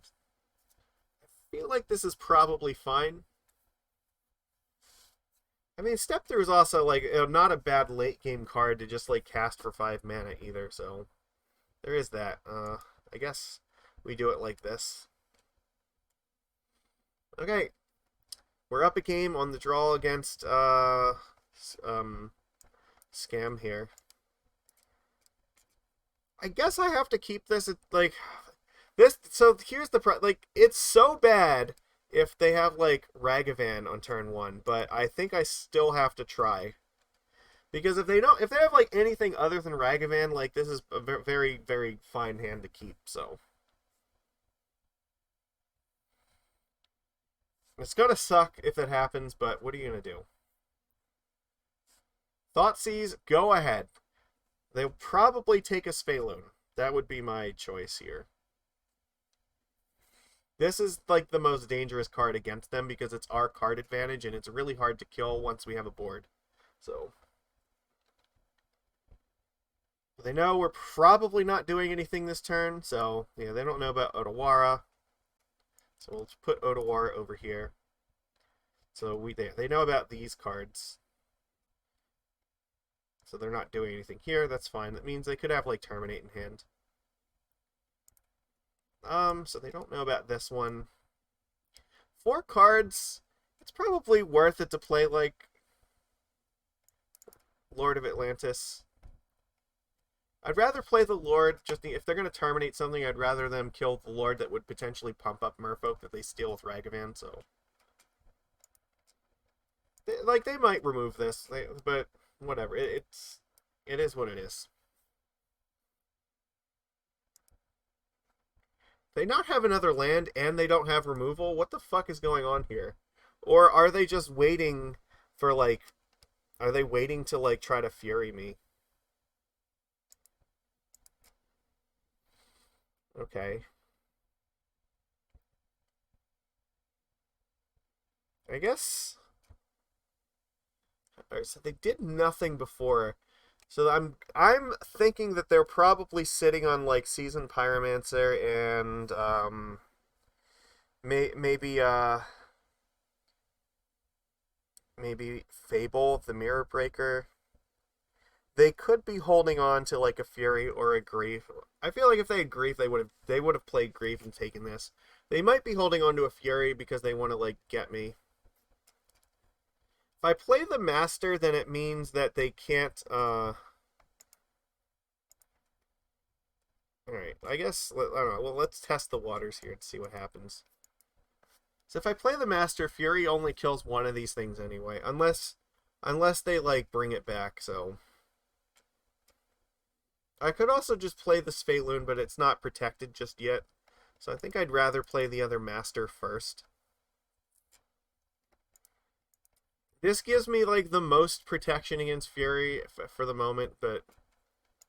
And if they don't do anything, then jamming Svyelun will definitely be an option. So it'll be very hard for them to kill it at that point. But at least that's the hope. But they might just not find a third land, so...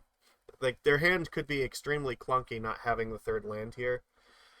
They might be looking at, like, okay, do I use Fury and just not get it back, or... Do I use, like, my bolts on these things, or how do I approach this? So, Grief. Ah, that sucks. They pitch Kolaghan's Command. Alright, well. Grief doesn't deal with the board, but I'm assuming they probably have a thing to get it back, so they'll take these two at least. They took Master. That has to mean that, like, they're gonna, yeah, do this thing, so... Which means that I will probably just Harbinger it back to their hand, so... Because I don't really have anything to lose at that point.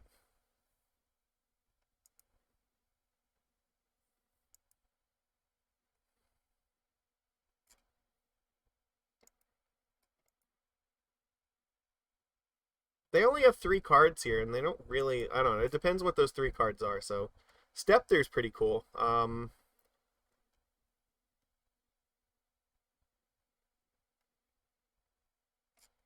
guess let's attack first.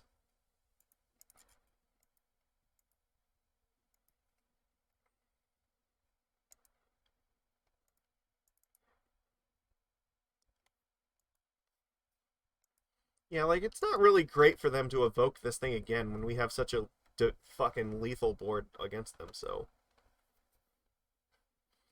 Step Through also lets us search for a Lord and vial it into play, so that's pretty awesome.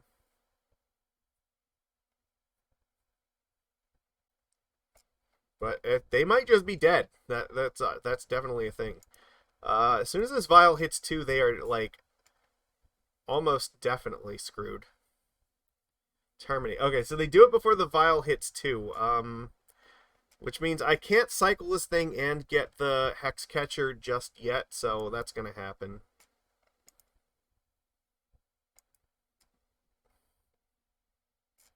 That's fine. So let's attack.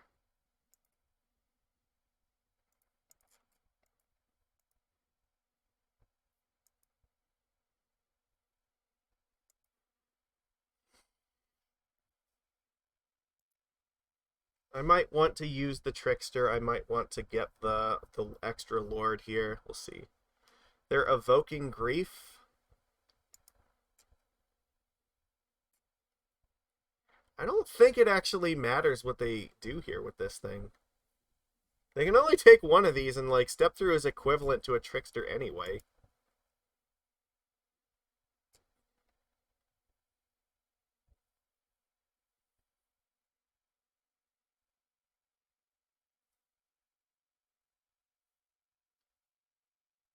Okay, so they get rid of Trickster. So that goes away. There's a Ragavan. Alright.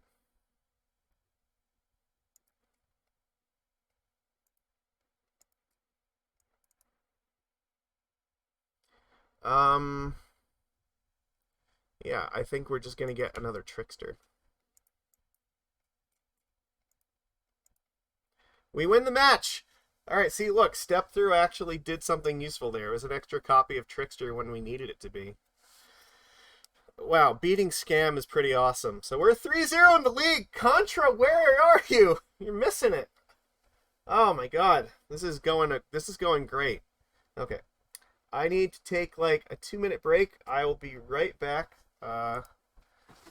Just celebrate our victory against Scam, because it's not a deck we always get to beat. It's really scary, so be right back.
To save the day.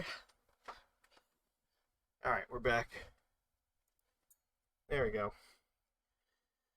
Alright. Hour and a half in. Halfway through a league. We were playing Legacy, we'd probably be done by now. Modern takes that extra effort.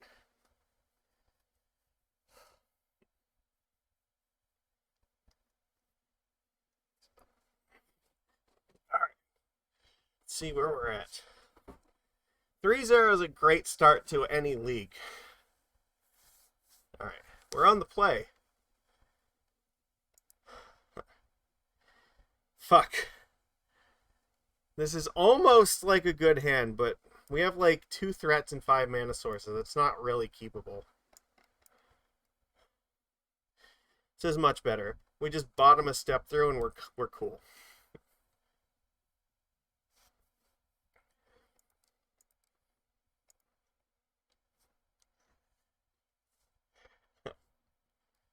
play Island Pass. They have no idea. Well, some people know who I am and what I do, but the cards in play don't really tell them what we're doing here. So Swamp, okay. All right, that doesn't really tell me a whole lot. We might have to be worried about Fatal Push. I think I just pass here because I don't know what we're doing yet. There's a non-0% chance I might want to cycle this thing for like the Hexcatcher. Urborg, huh? Profane Tutor, huh? Alright. Well, we got to get these in play here. So it looks like this is, I think this is the mono black ramp deck, right? They play like Cabal Coffers. Which means I'm very likely going to be throwing the step throw away to Force of Negation. Actually, I might throw the Lord of Atlantis away. It's not clear yet. I kind of want to kill them before they find like anything big here. They have one more turn on that. Field of Ruin is fine. I can't afford to counter that.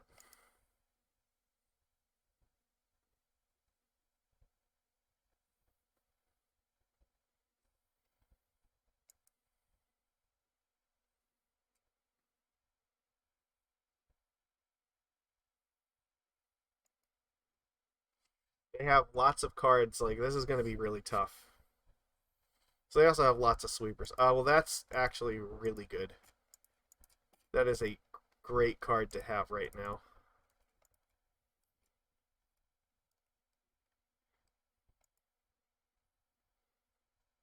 That is also great if we can find that last land.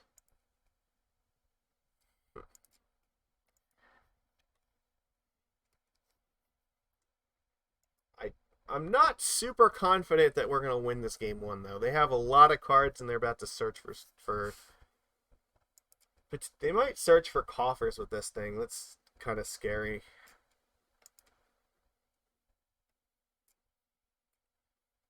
It's going to give them, like, a bajillion mana.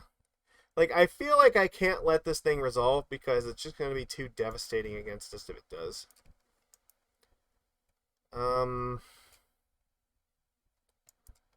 I guess I have to force it because this thing can find their engine land. And once they have like a bajillion mana, I can't realistically beat it. Now they have 7 cards. They can just fucking have it, but I can't let like if imagine they had another one on top of that, like that would just be disgusting. Like it's super unlikely that we're beating this. So. Goodbye, Silvergill Adept, I guess. That was a very expensive Fatal Push there.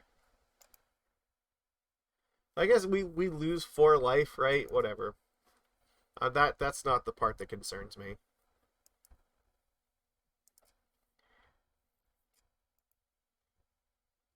Oh, they got to draw 2 cards, so there's that. Okay.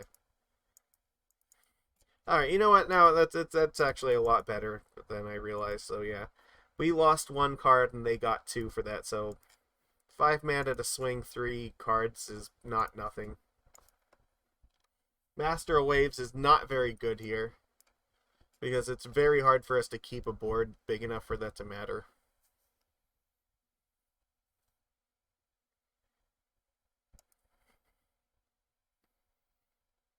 Like, if they have, like, I don't know, 7 lands in their hand, then maybe we're okay, but that doesn't seem likely.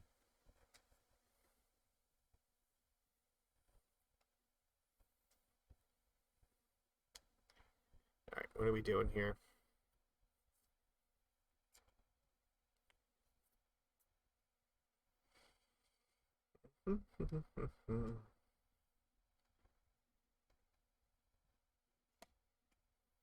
Like, I think they have, they have tons of sweepers that we have to be concerned about too. There's also that. You could just get like Walking Ballista and just end the game, so that'd be kind of bad. This Dismember is not very good in this matchup either. Yeah, Worm Coil. Okay, well, maybe Dismember's a little bit better. Oh fuck, nope, never mind. No, that's terrible. Oh my god. Horrific.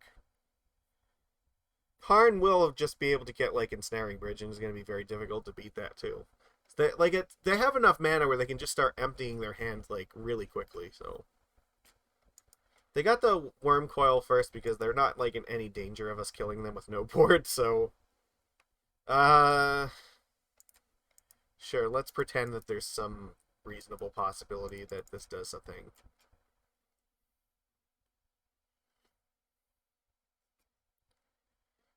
Yeah, they're gonna float the mana here so that they can just like Fatal Push this.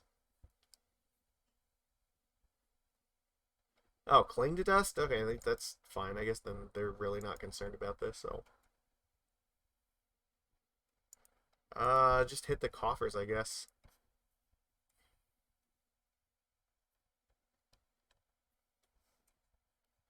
I find it highly unlikely that it's going to survive this turn, but let's pretend that it does.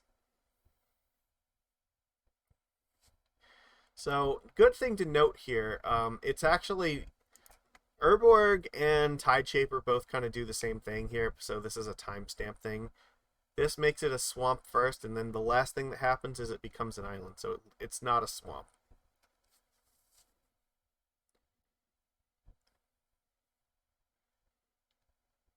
So they could just play Worm Coil here. That is definitely a thing.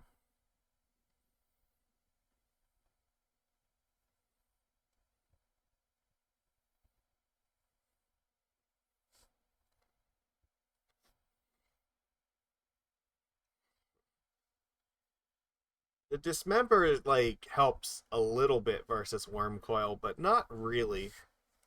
I think they just get Walking Ballista with Karn though. That seems like the smartest thing to do. Get Ballista, cast it, and then kill the Tideshaper. Liquid Metal Coating, that's interesting. No fear whatsoever. I guess like the only risk is if they play Worm Coil here and I draw a Lord of Atlantis, I can kill Karn.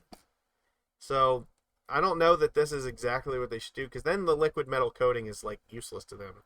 Unless they have another Karn in hand, but I was never beating them having a second Karn in hand, so I guess Lord keeps us in the game, but otherwise it's just concede. Yeah, no, we're dead to this. Yeah, Liquid Metal Coating will just destroy our lands, and there's nothing we can do about it. Okay, yeah, this match is like fucking terrible. So let's see. Let's see what we can do about this. Mana Leak, I think, is going to be good because they do play a lot of expensive spells, and Spreading Seas is also going to be good. And I think I want the Force of Negation. Yeah, pretty much like that. I don't think that this is a match where I'm really concerned about step through.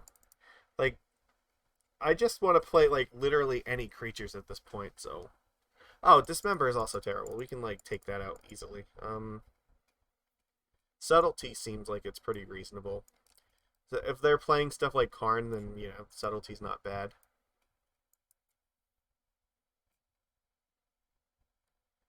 Other than that, I think that's about where we're at here, so.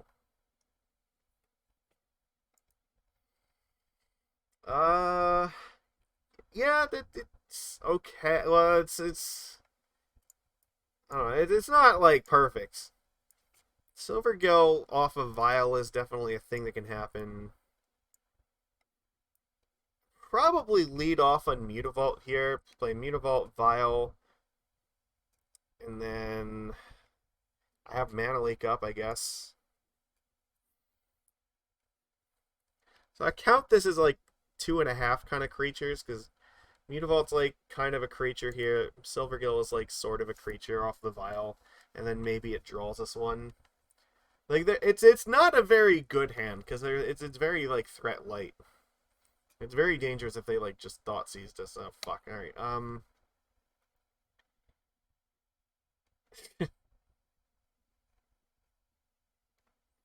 I guess I just have to let them do this. Like I don't have an alternative to this, so it's not worth it.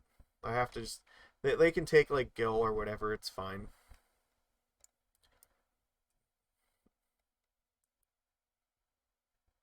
They'll probably just cast something like Night's Whisper in turn 2. Yeah. They're tapped out, so it's safe to attack with Mutavault here.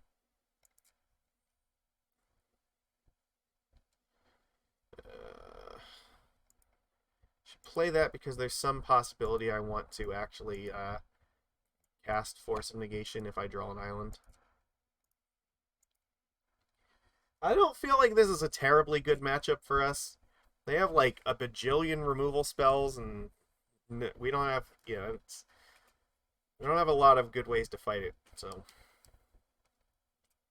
this is like Tron if it was even scarier than Tron. It's like Tron if they actually had spells at the entire point of their like all of their whole curve. So that is really good. I think I'm just gonna tick Vial up because I really want to get this Svyelun in play. I need Vial and Harbinger.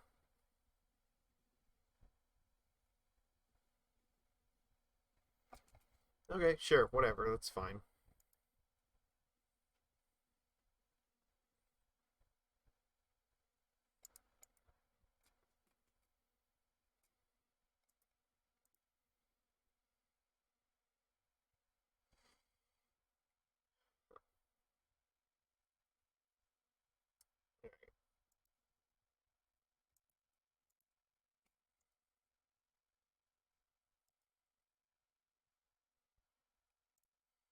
Pretty good. Alright, let's attack.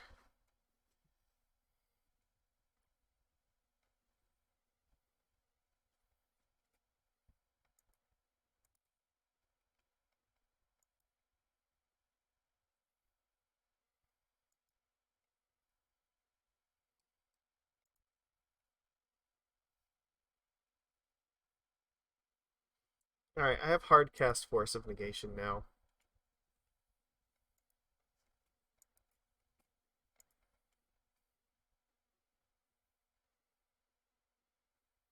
I guess I could have vialed in Svyelun here and protected Harbinger from like Fatal Push.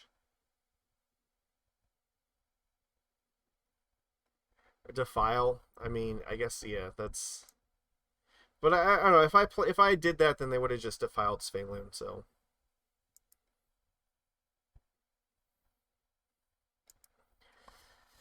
all right. Well, the plan is to just vial in Svyelun. So.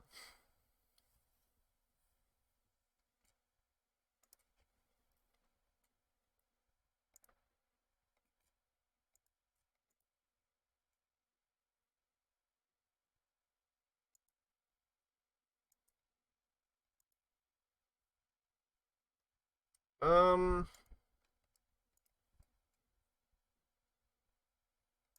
So we took out the Master, but we do have 3 subtleties in here, so we have equal chances of drawing another Svyelun or a subtlety.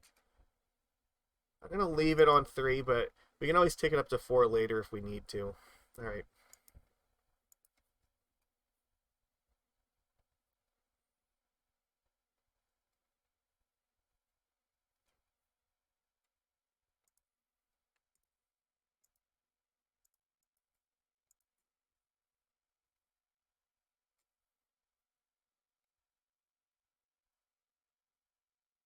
Drawing the Aether Vial is not really ideal. But if they don't have more removal, maybe I can draw a blue card. Okay, if there another Svyelun is great. Okay, that's fantastic. So now if they like go out of their way to kill this one, yeah, I can just vial it in. Or if they cast something really big and scary like Karn, I can just force it. Okay.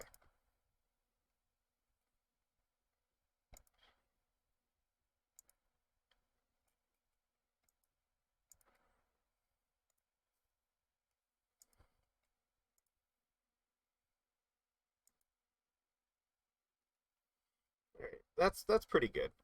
So let's... Actually, we don't want to cast this yet because we might want to see what we draw off of Svyelun first.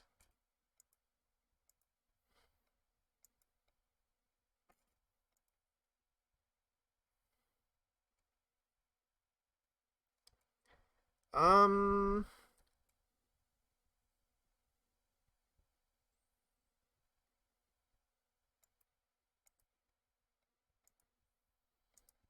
I think it's pretty likely that I'm going to just hardcast Force of Negation to protect this thing. I don't want to tap out here.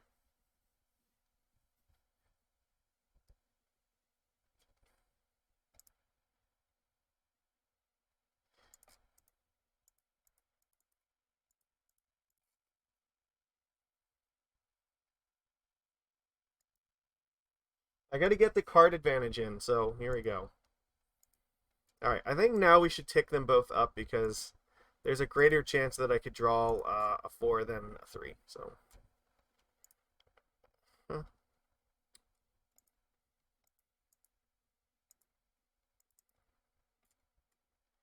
Let's get the extra damage in.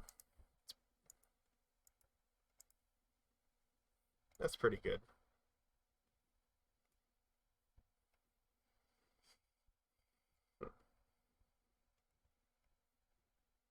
There's not really a whole lot he can do about it.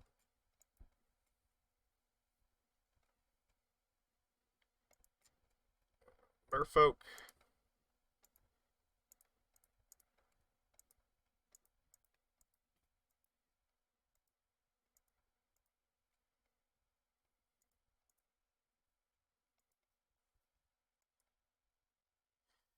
And we can always vial in the other Tide Shaper, so that's where we're at with this. We have lethal in play. Oh, okay, what are we doing with this?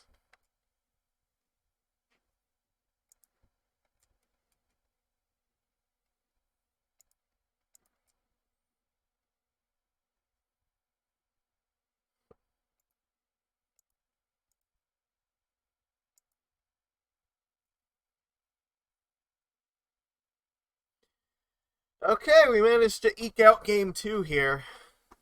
Just barely. Alright, so... They are super removal heavy. I kind of want to bring in the other Subtlety here. I have to take something out for that. I mean, I guess I could just take out, like, a Harbinger. The Subtlety's probably better than the Harbinger. So we're going to game 3 against this deck, so it's... Oh, fuck, not with this hand. No, we're not. This is terrible. Mulligans have not been very good. We managed to just barely get there, but this is not going to do the trick. I think this is fine. We're going to keep this. I guess I just put Otawara on the bottom, because this is the one I don't really want to get blown up. I mean, I'll take this vial, like, all the way up to 4. That's fine.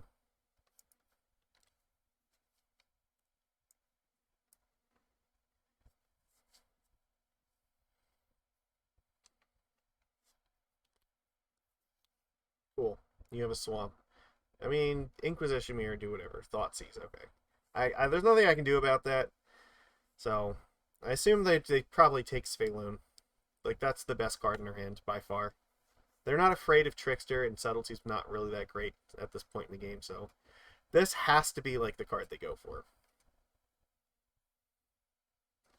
I would consider it a mistake, probably, not to take this, so... It represents so many cards if I can get it going.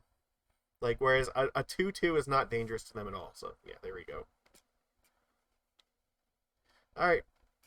Well, we just have to draw more threats. That's not a bad one. Replaces itself, and it, like, turns off a swamp. Or, yeah, if they play, like, Urborg this turn, it'd be pretty cool. Demolition Field, I can hit that. That's fine. Profane Tutor. Alright, neat.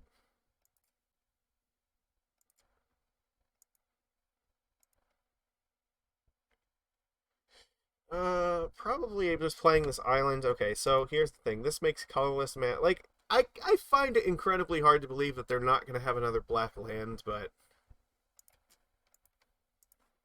there's some non-zero chance that this works. Alright. However, this Profane Tutor is going to be real dangerous.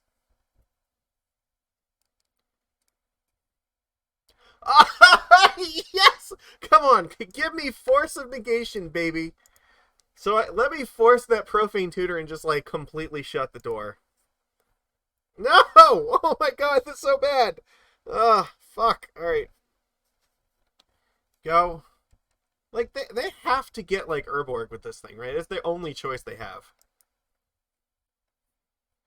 They need the mana. Like, if they don't get Urborg, they're not casting spells. So, Cabal Coffers is not really an option with this.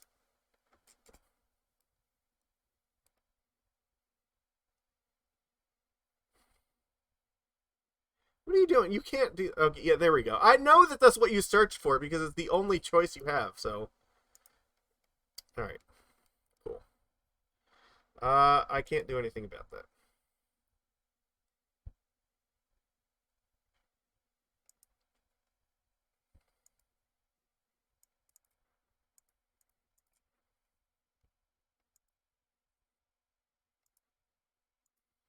I'll leave this on 2.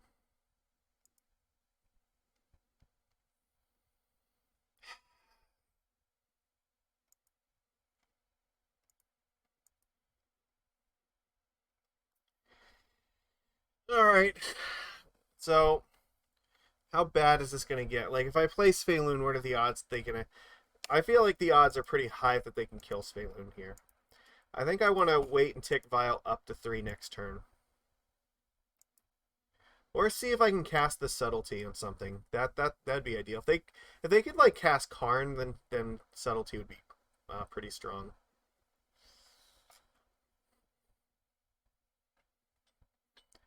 I don't want to cast Svyelun here because there's no way that it's protected from like anything. It's way too early for this. But if they have Thoughtseize, then they have Thoughtseize. So like, what am I gonna do?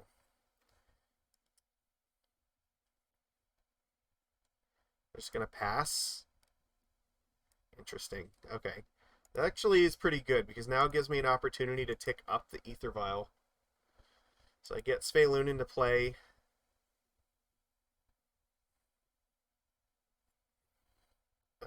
I don't really need to worry about counter magic, so I'm just going to play another island.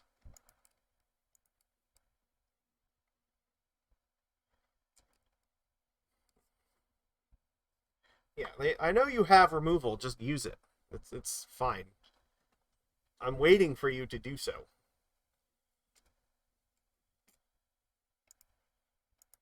Yeah, it's okay. I expected that to be the case.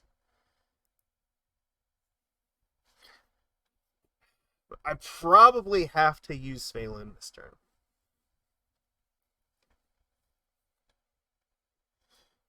Yeah, no, it's... Oh god, they have 1,000,000 mana. Okay, so, fuck. This Subtlety is going to be super important right now. Fuck.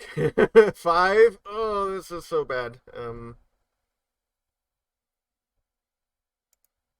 So basically they're going to draw 3 cards.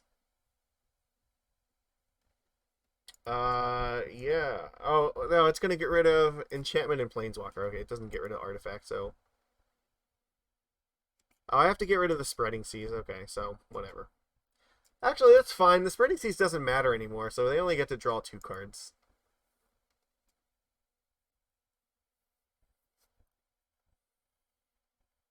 I probably need to keep the Subtlety in hand, but I think I need to run out the Svyelun.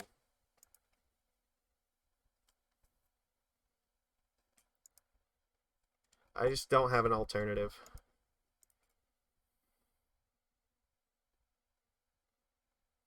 If they kill it, they kill it. If they have another Edict, I will flash in Subtlety and sacrifice that instead.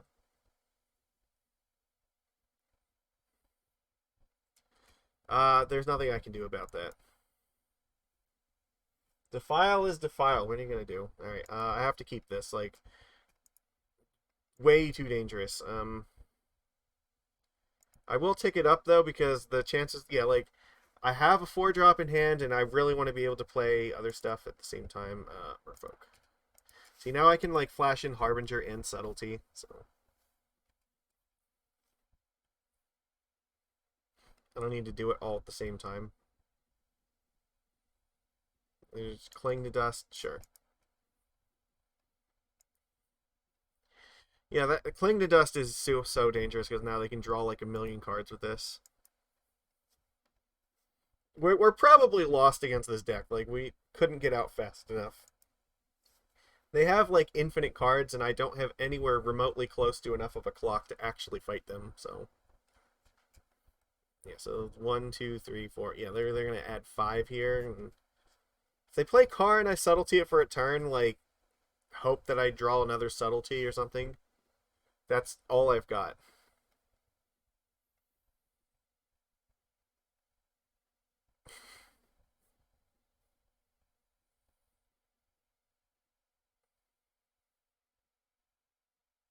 Are they thinking better of this? Or did they just not add the mana correctly?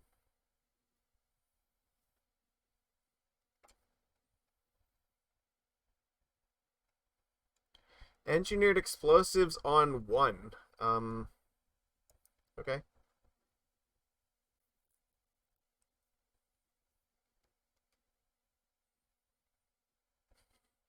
Was it just a bluff here then?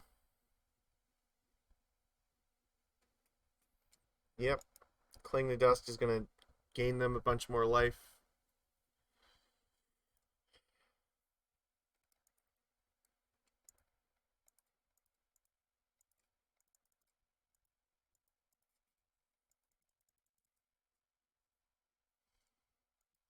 Still have to keep this in my hand. That's just how it is.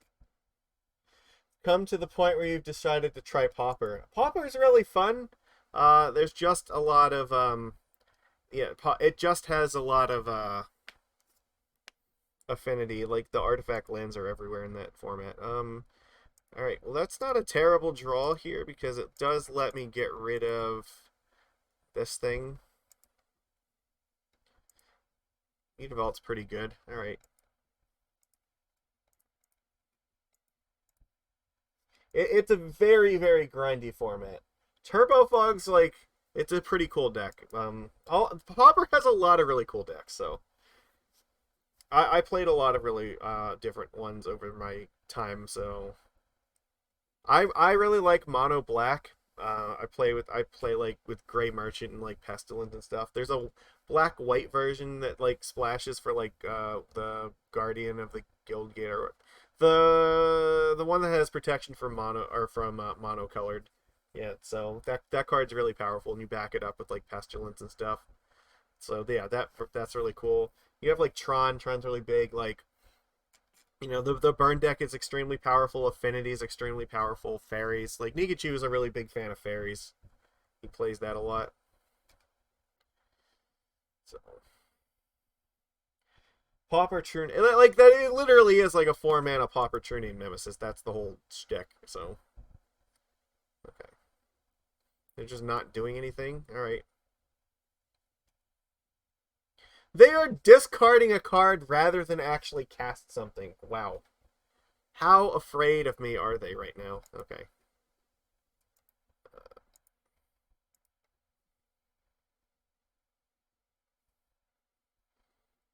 That's pretty cool. Oops, undo.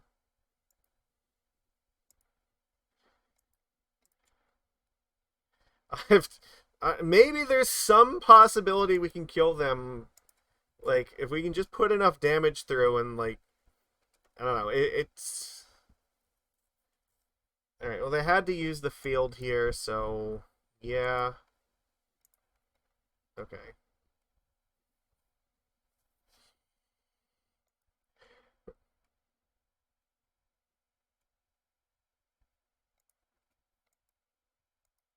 You know about grindy. It's yeah. I played a game for 3 hours against your friend in standard back in Battle for Zendikar. Oh yeah, I watched that shit happen. I'm very well aware of how that goes. Yeah, no, I've seen it happen in a finals where one of my favorite stories about Standard is because that there was like this, what is it? Is it Mastery of the Unseen? Is that the one? Like the decks gained like a bajillion life and had like a fucking ridiculous board state, and it was a mirror match, and the game one went for like over an hour. It was like the semifinals of a game day, so it was a cut to top eight, and like it's untimed in top eight, so both players have like well over 100 life, like a bajillion permanents in play. It's over an hour for game one until somebody finally decides, okay, Inquisition is gonna hit nothing here, so fuck it. Yeah, like they have absolutely like nothing going for them at that point. And so until one of the players finally decides it's like 6 o'clock. I haven't eaten anything since like 9 this morning. It's just, uh, and then he just fucking like packed up his cards and just gave up. But yeah, that era was it was a trip for sure. All right, I have to put something into play to attack them.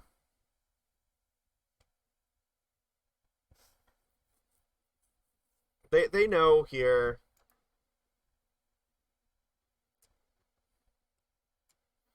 Sure, they deal 3, gain 3, fine. Turn 3, Oblivion Sower. Yeah, it's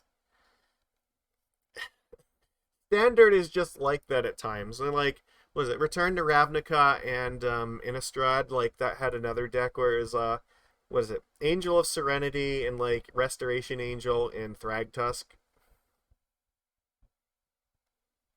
No! Oh my god. Alright, goodbye Spreading Seas. I really needed that. Spreading Seas is like my only way to try to kill them at this point. Oh my god, they have another one. They have infinite mana now. Like I am so fucked. I'm so fucked. I'm so fucked. All right. Well, I have to just put them into play here because there's no alternative.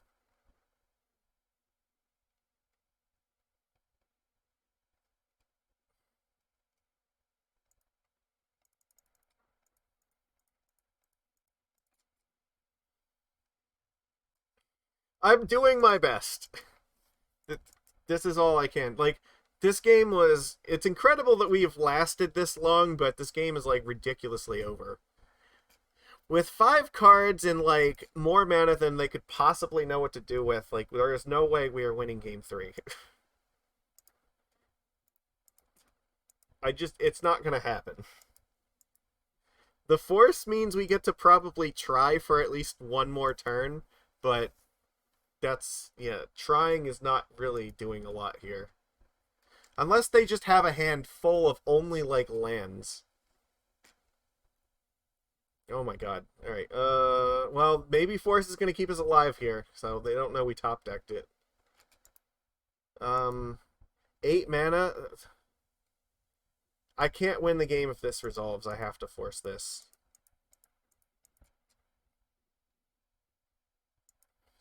I'm just hoping that this 8 mana is a bluff. That they have like 4 lands. Oh god, no! Oh my god, fuck! No! No!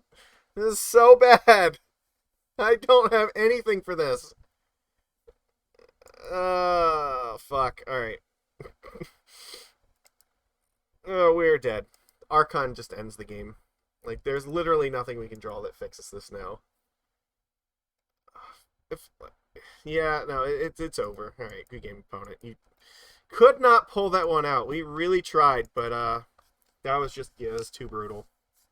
I don't think it's a particularly good match, so, like, it's like maybe okay at best, but it's definitely not good. They have, yeah, like I said, they have a bajillion removal, and they can play like lots of cards that are very effective against their deck. So I'm not sad to lose that match. I don't really expect to play against it a whole lot, so It's fine. Let's see if we can like turn this into a 4-1 though. We're on the draw for the last match.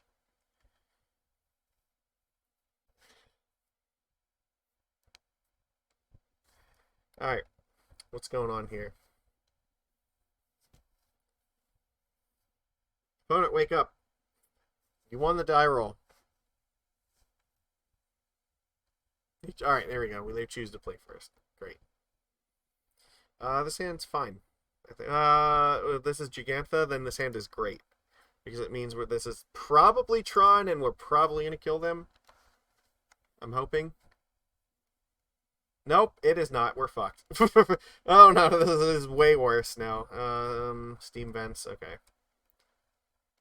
It's Dragon's Rage Channeler. Okay, so this is probably the Breach deck, I think. But they don't have Murktide, so Gigantha tells us that. There's no Counterspell, there's no Murktide. The Tide Shapers are not going to be very useful against this deck.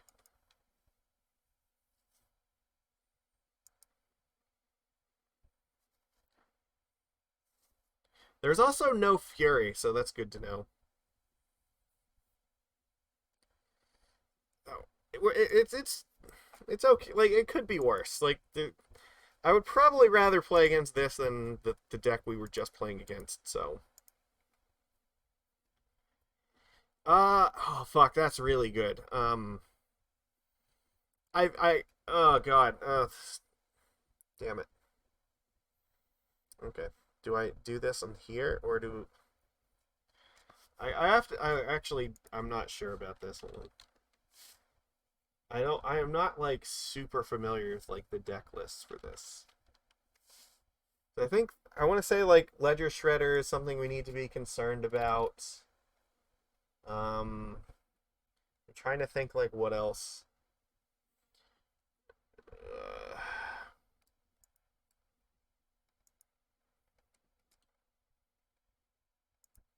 hmm.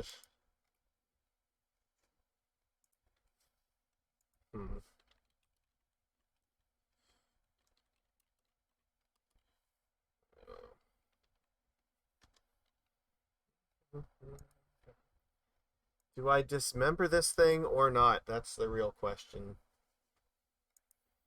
I don't know. It's so hard. All right. We definitely have to do this. Like, how dangerous is it for them to put more cards into the graveyard? I don't know. I guess I'm doing this. I don't like it a whole lot. I really want this thing to die, but I think I have to get the Vial out now. So that way I can start getting these Tide... Like, next turn I can Vial Tide Shaper, play Tide Shaper, and Dismember something. That has to be the way to go here.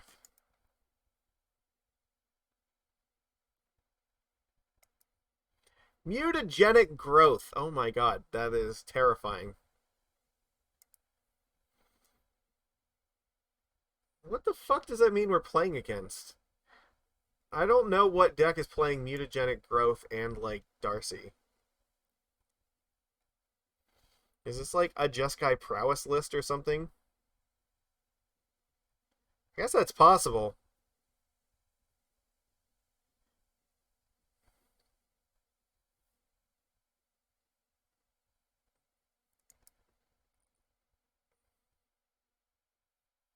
Yeah, there's Soulscar Mage. Okay, they're gonna go for a whole bunch of damage here.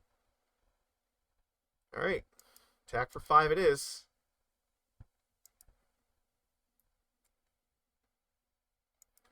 So they have not cast a spell here. So what does that mean? What are they, like, holding back?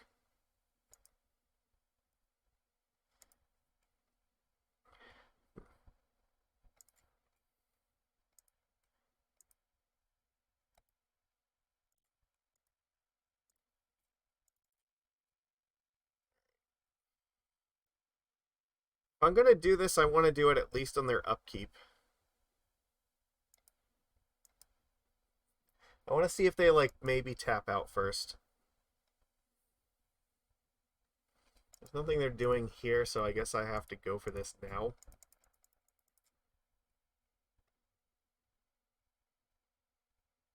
It's dangerous, but alright. We stay alive here. So they're on 5 cards here. I think this is like Jeskai Prowess. Maybe a little different from what we played against last week. Oh, fuck me, that's bad. Alright. Alright, well. What are we gonna do? We're doing the best we can, so.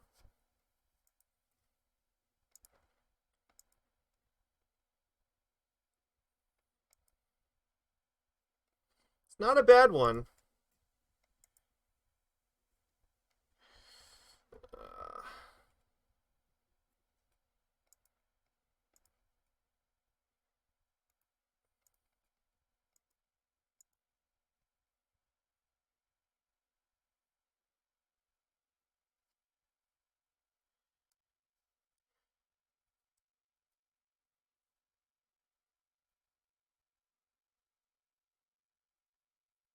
Interesting.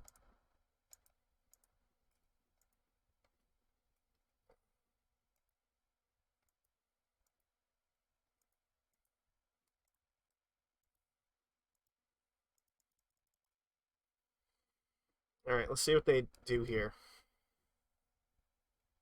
So I can still vial in another one.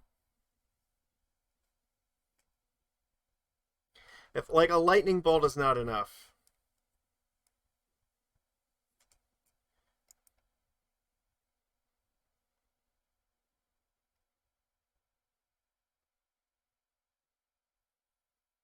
I'm willing to trade this Tideshaper with this just to ensure that these things die. If they bolt, then I can just vial something in. Okay. Surveil. Sure. Prowess. Okay.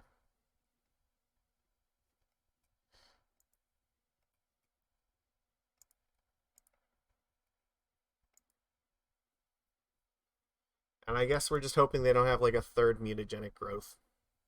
Alright, excellent. That worked out great for us. They have no board. We have a board.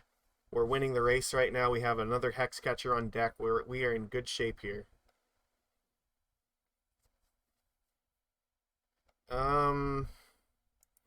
Yeah, I can't save that. Lava Dart's pretty brutal. They can't kill the Tideshaper with it, but we have to be constantly worried about this other Hexcatcher getting Lava Darted, so. However, if I find another Lord first, then that means I can play the Lord and then play the Hexcatcher. They put Gigantha in hand, so we really could use our Island Walk Lord. That would be fantastic. That's less than fantastic. So they need to, like... Drawing a land is not really great, because that means I can play Gigantha. I need them to draw... I don't know what they can draw that sucks.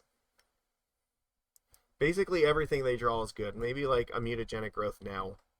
Like, but pretty much anything is good. Alright, so they are going to shock themselves here. Yeah, Gigantha is a big guy. Alright, we need Lord of Atlantis off the top right now. Step through actually wouldn't be the worst here. Fuck me. Alright, I have to just pass. Like, I can't do anything about this.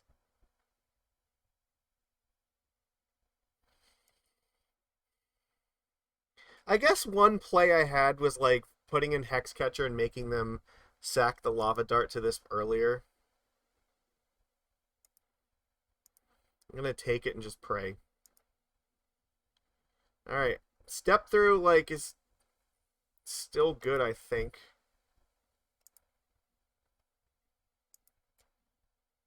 Okay. It's a sorcery.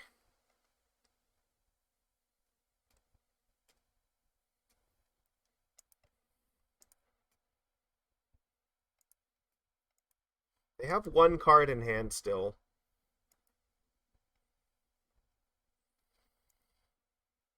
Okay. So, I gotta think about this real carefully. Like, what am I getting with this thing?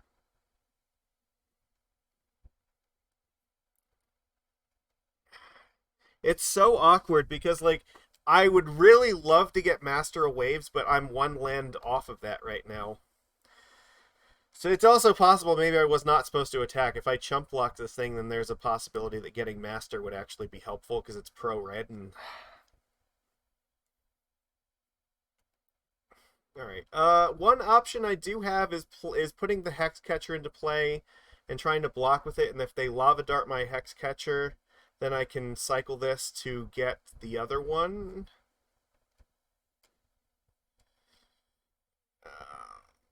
So bad though. Like, I probably have to just get Trickster. I think Trickster's like the way to go here. It has to be. I have to like step through, get Trickster, and then hope that a Lord is enough.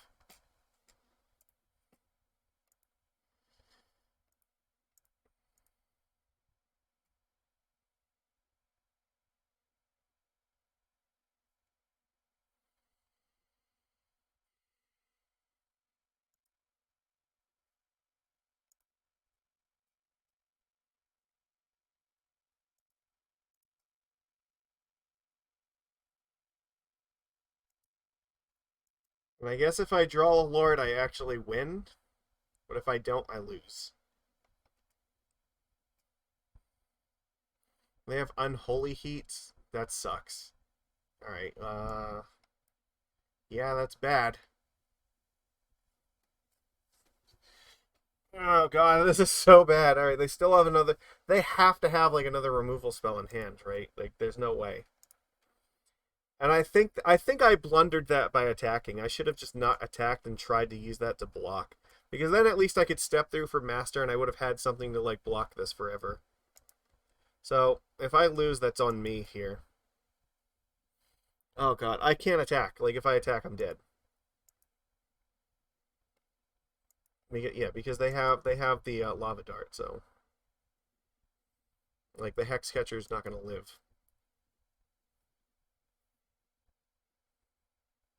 I need to, like, top deck the Master of Waves. Either that or draw another Trickster. That's, like, realistically my only out. And I need them to just draw lands or something. Yeah, I don't have another alternative. Bobble is not great because that means they just get redraws. I guess Harbinger would be okay. It could buy me a little bit of time, but Harbinger's also live, Trickster's live. I think pretty much any creature is live. That sort of helps. Unless they have a removal spell, in which case this Lord is gonna die, so...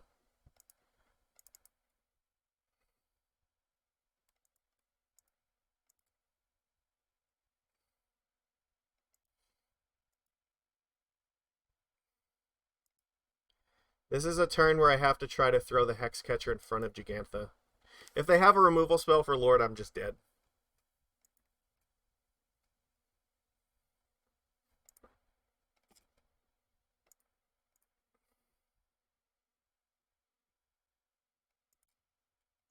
Alright, this keeps me in the game. Blocking here means they don't have removal or they would have killed Lord and then I would just lose because of the Lava Dart, so... That's dangerous as fuck. Alright, Master of Waves is not really enough right now. So I guess drawing Island Walk Lord into Island Walk Lord is the way to go here. Like, that would still do it. Or, like, yeah, that's about it, so...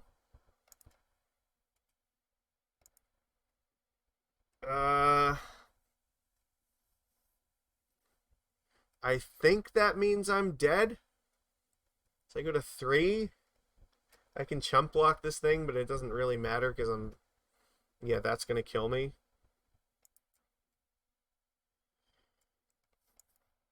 I guess, like, drawing a Trickster is, like, technically not death yet.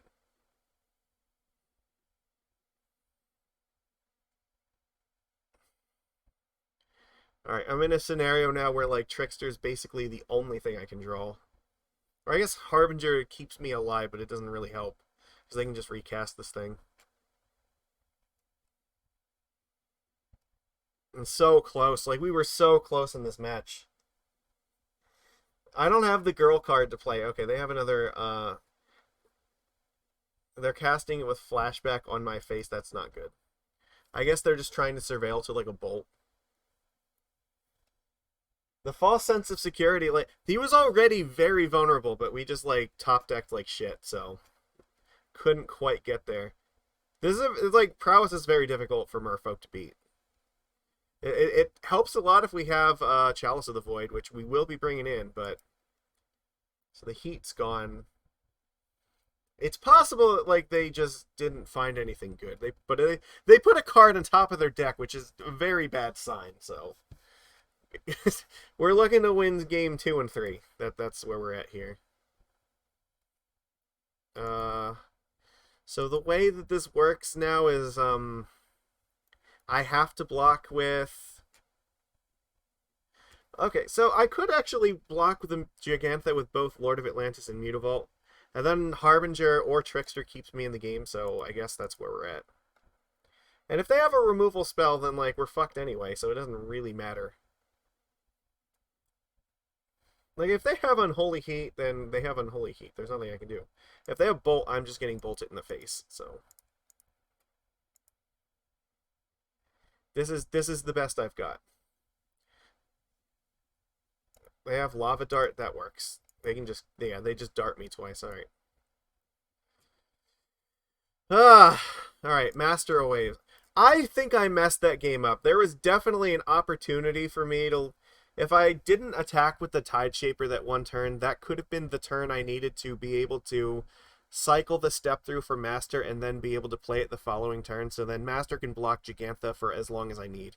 And then that gives me the opportunity to actually build a board state, but unfortunately, like, I kind of blundered that, and then it really cost us. So let's take out Silvergill, let's take out Mistcaller. Those are not very good cards. I don't want all the Dismembers here. Like, they're not terribly good either. Some Dismembers are okay, but not, like, you don't really want to go all in on these things. Like, Tide Shaper is sort of okay because it's a 2/2. I have to cut one more card. I could, like, I don't know how I feel about the Forces. The Forces are not terribly helpful either. Is there anything I would rather have over, like, a Force of Negation?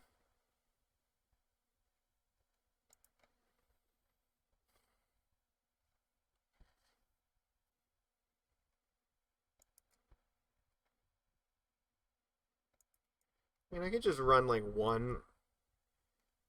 This does feel like a match where I want step through because Master of Waves is very good if I can get to it, so...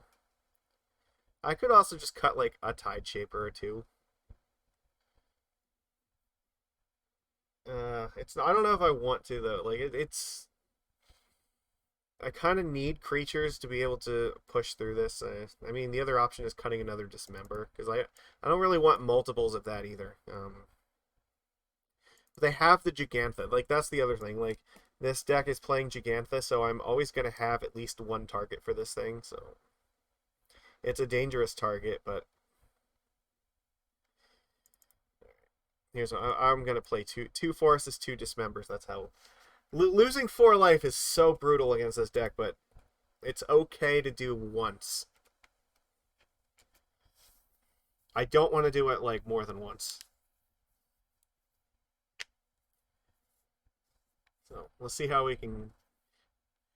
Like, yeah, that feels it's frustrating, because looking back, I definitely think I could have played game 1 better, and we might have had a shot. So this isn't like a terribly amazing hand, but I will keep it. It does have stuff, so they play like Darcy in turn 1, I will kill it.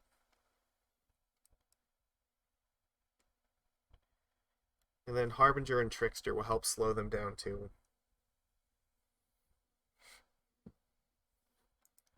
I mean, pretty much any creature they play in turn 1, I'm just killing with this Dismember. Okay, yeah, that's an excellent one to kill, because we're taking damage from this no matter what. Let's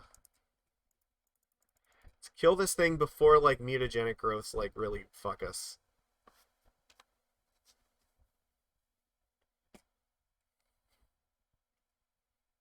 Yeah, there's nothing else they are going to do this turn I need to interact with, so... Otawara is not terrible, but it's also, like... we're far from being able to use it, so... Okay, well, that's also interesting, because... we might now be in a situation where we might need to cast that as a creature, so... Alright, let's pass here. See if they play another creature, then maybe Trickster will slow it down.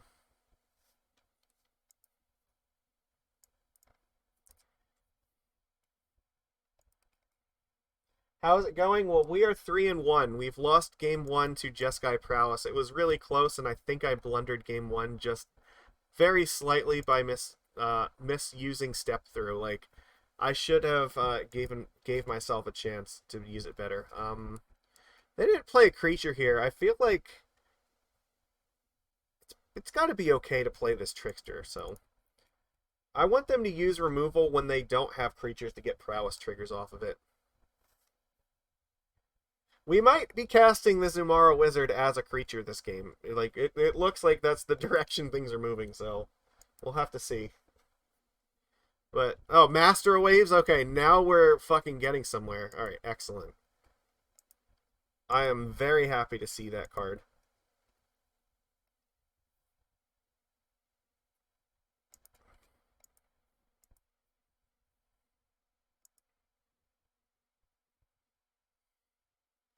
I kind of want to just jam this Harbinger of the Tides because I have Master of Waves. The more creatures I have in play next turn, the more tokens I get, so force them to burn as much removal as they have right now. And again, if they use the removal now when they don't have a creature in play, they don't get the triggers off of their stuff, so...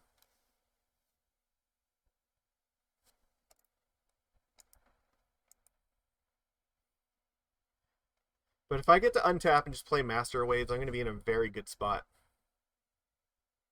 Sure.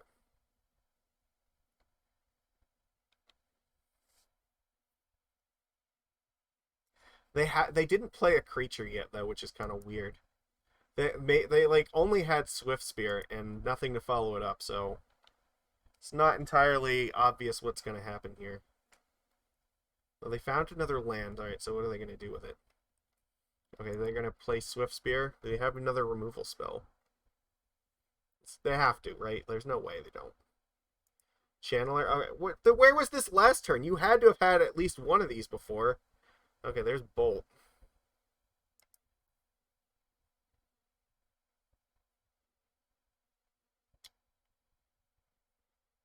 Uh-huh. Well, I think I have to just play this Master of Waves with one token, because it's going to slow them down at least.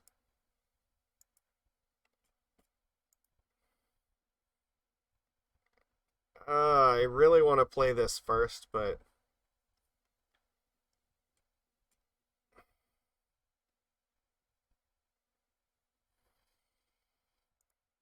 Nope, I just have to do this. The Channeler is going to hurt.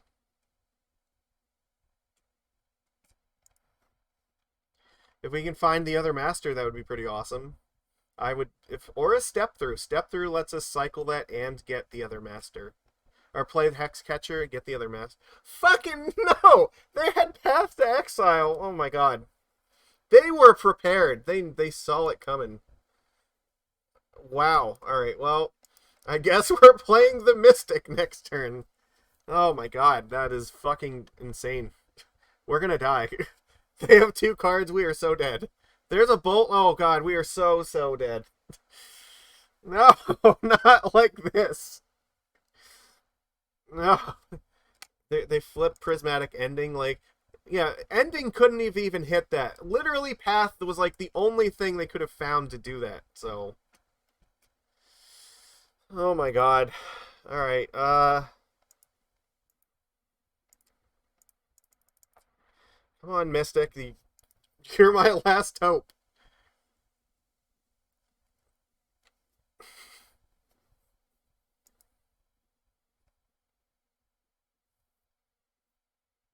I have to block the Swift Spear, so yeah, like I'm gonna take it from this, and then if I don't have flying, I'm just dead to that thing. So I need like Harbinger or Trickster, right?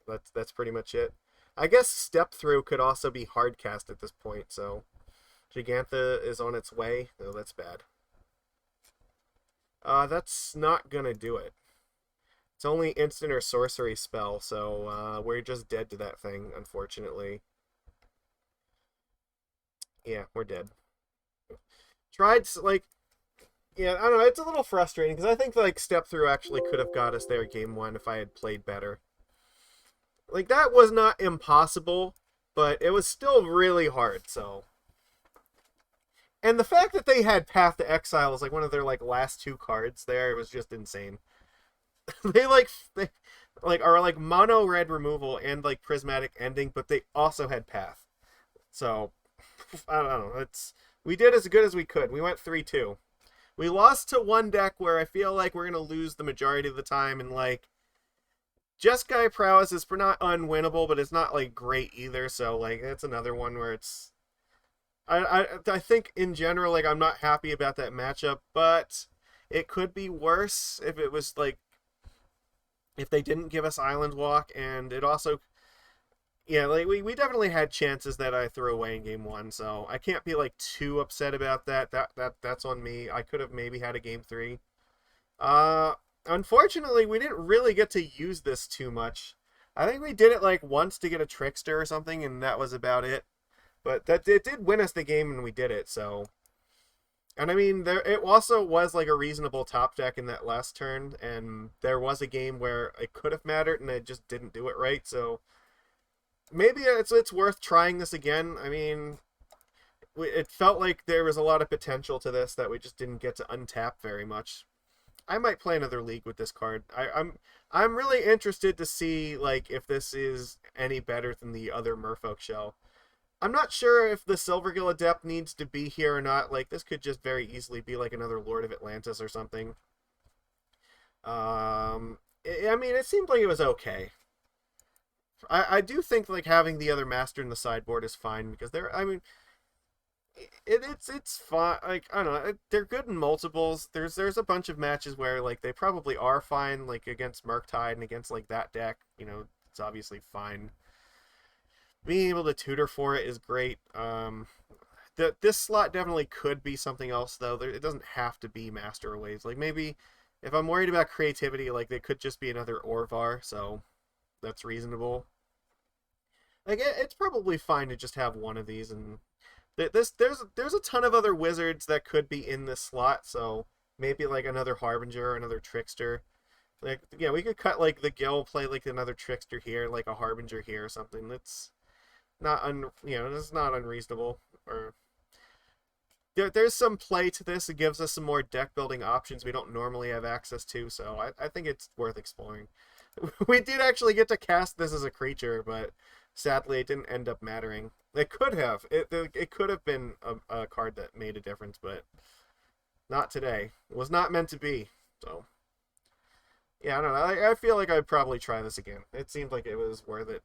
The only thing that like kind of sucked is not having more one drops to support Svyelun, because there were a few times where it's like Svyelun was a little bit vulnerable because we didn't have enough creatures around it to protect it. So we could play like another like one drop wizard creature or something. There's a couple like Merfolk one drops. Like we could have like Benthic Biomancer or something. Very possible. Dockhand is probably the best other one, but we can't tutor for Dockhand. It still might be okay to just play it though. So that's all I've got for today. Still 3-2 is not bad. We had a really good start to this league. Like it could have been 4-1 if I play better. So like that's possible.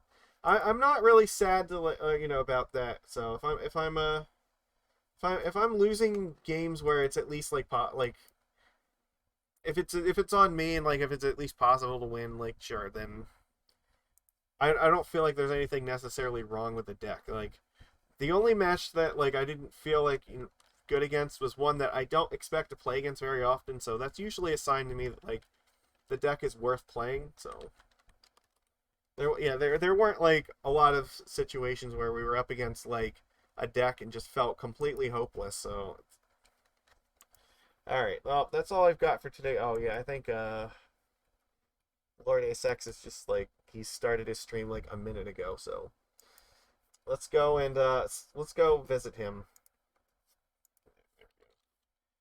How am I not following him already? Right, I have to be. He's not on my raid list. No, I am following him. Why is he not on my raid list? That's so ridiculous. There we go. So, I don't know. We might play with this again next week. So, everybody, if you're watching the replay, please give it a thumbs up. We just crossed 600 subscribers last week. It means the world to me. I really appreciate it. So, onwards to victory. We're going to get to 666 subscribers on our YouTube channel. So, yeah, if you are not subscribed, please, on the YouTube channel, subscribe. It would mean a lot. I read through all the comments, so I try to respond to them all. If you have any suggestions for, like, cool tutor targets for this, leave them there. Let me know if you've ever played with this card and how you feel about it. So, all right, I'll see you guys next time. Take it easy, everybody.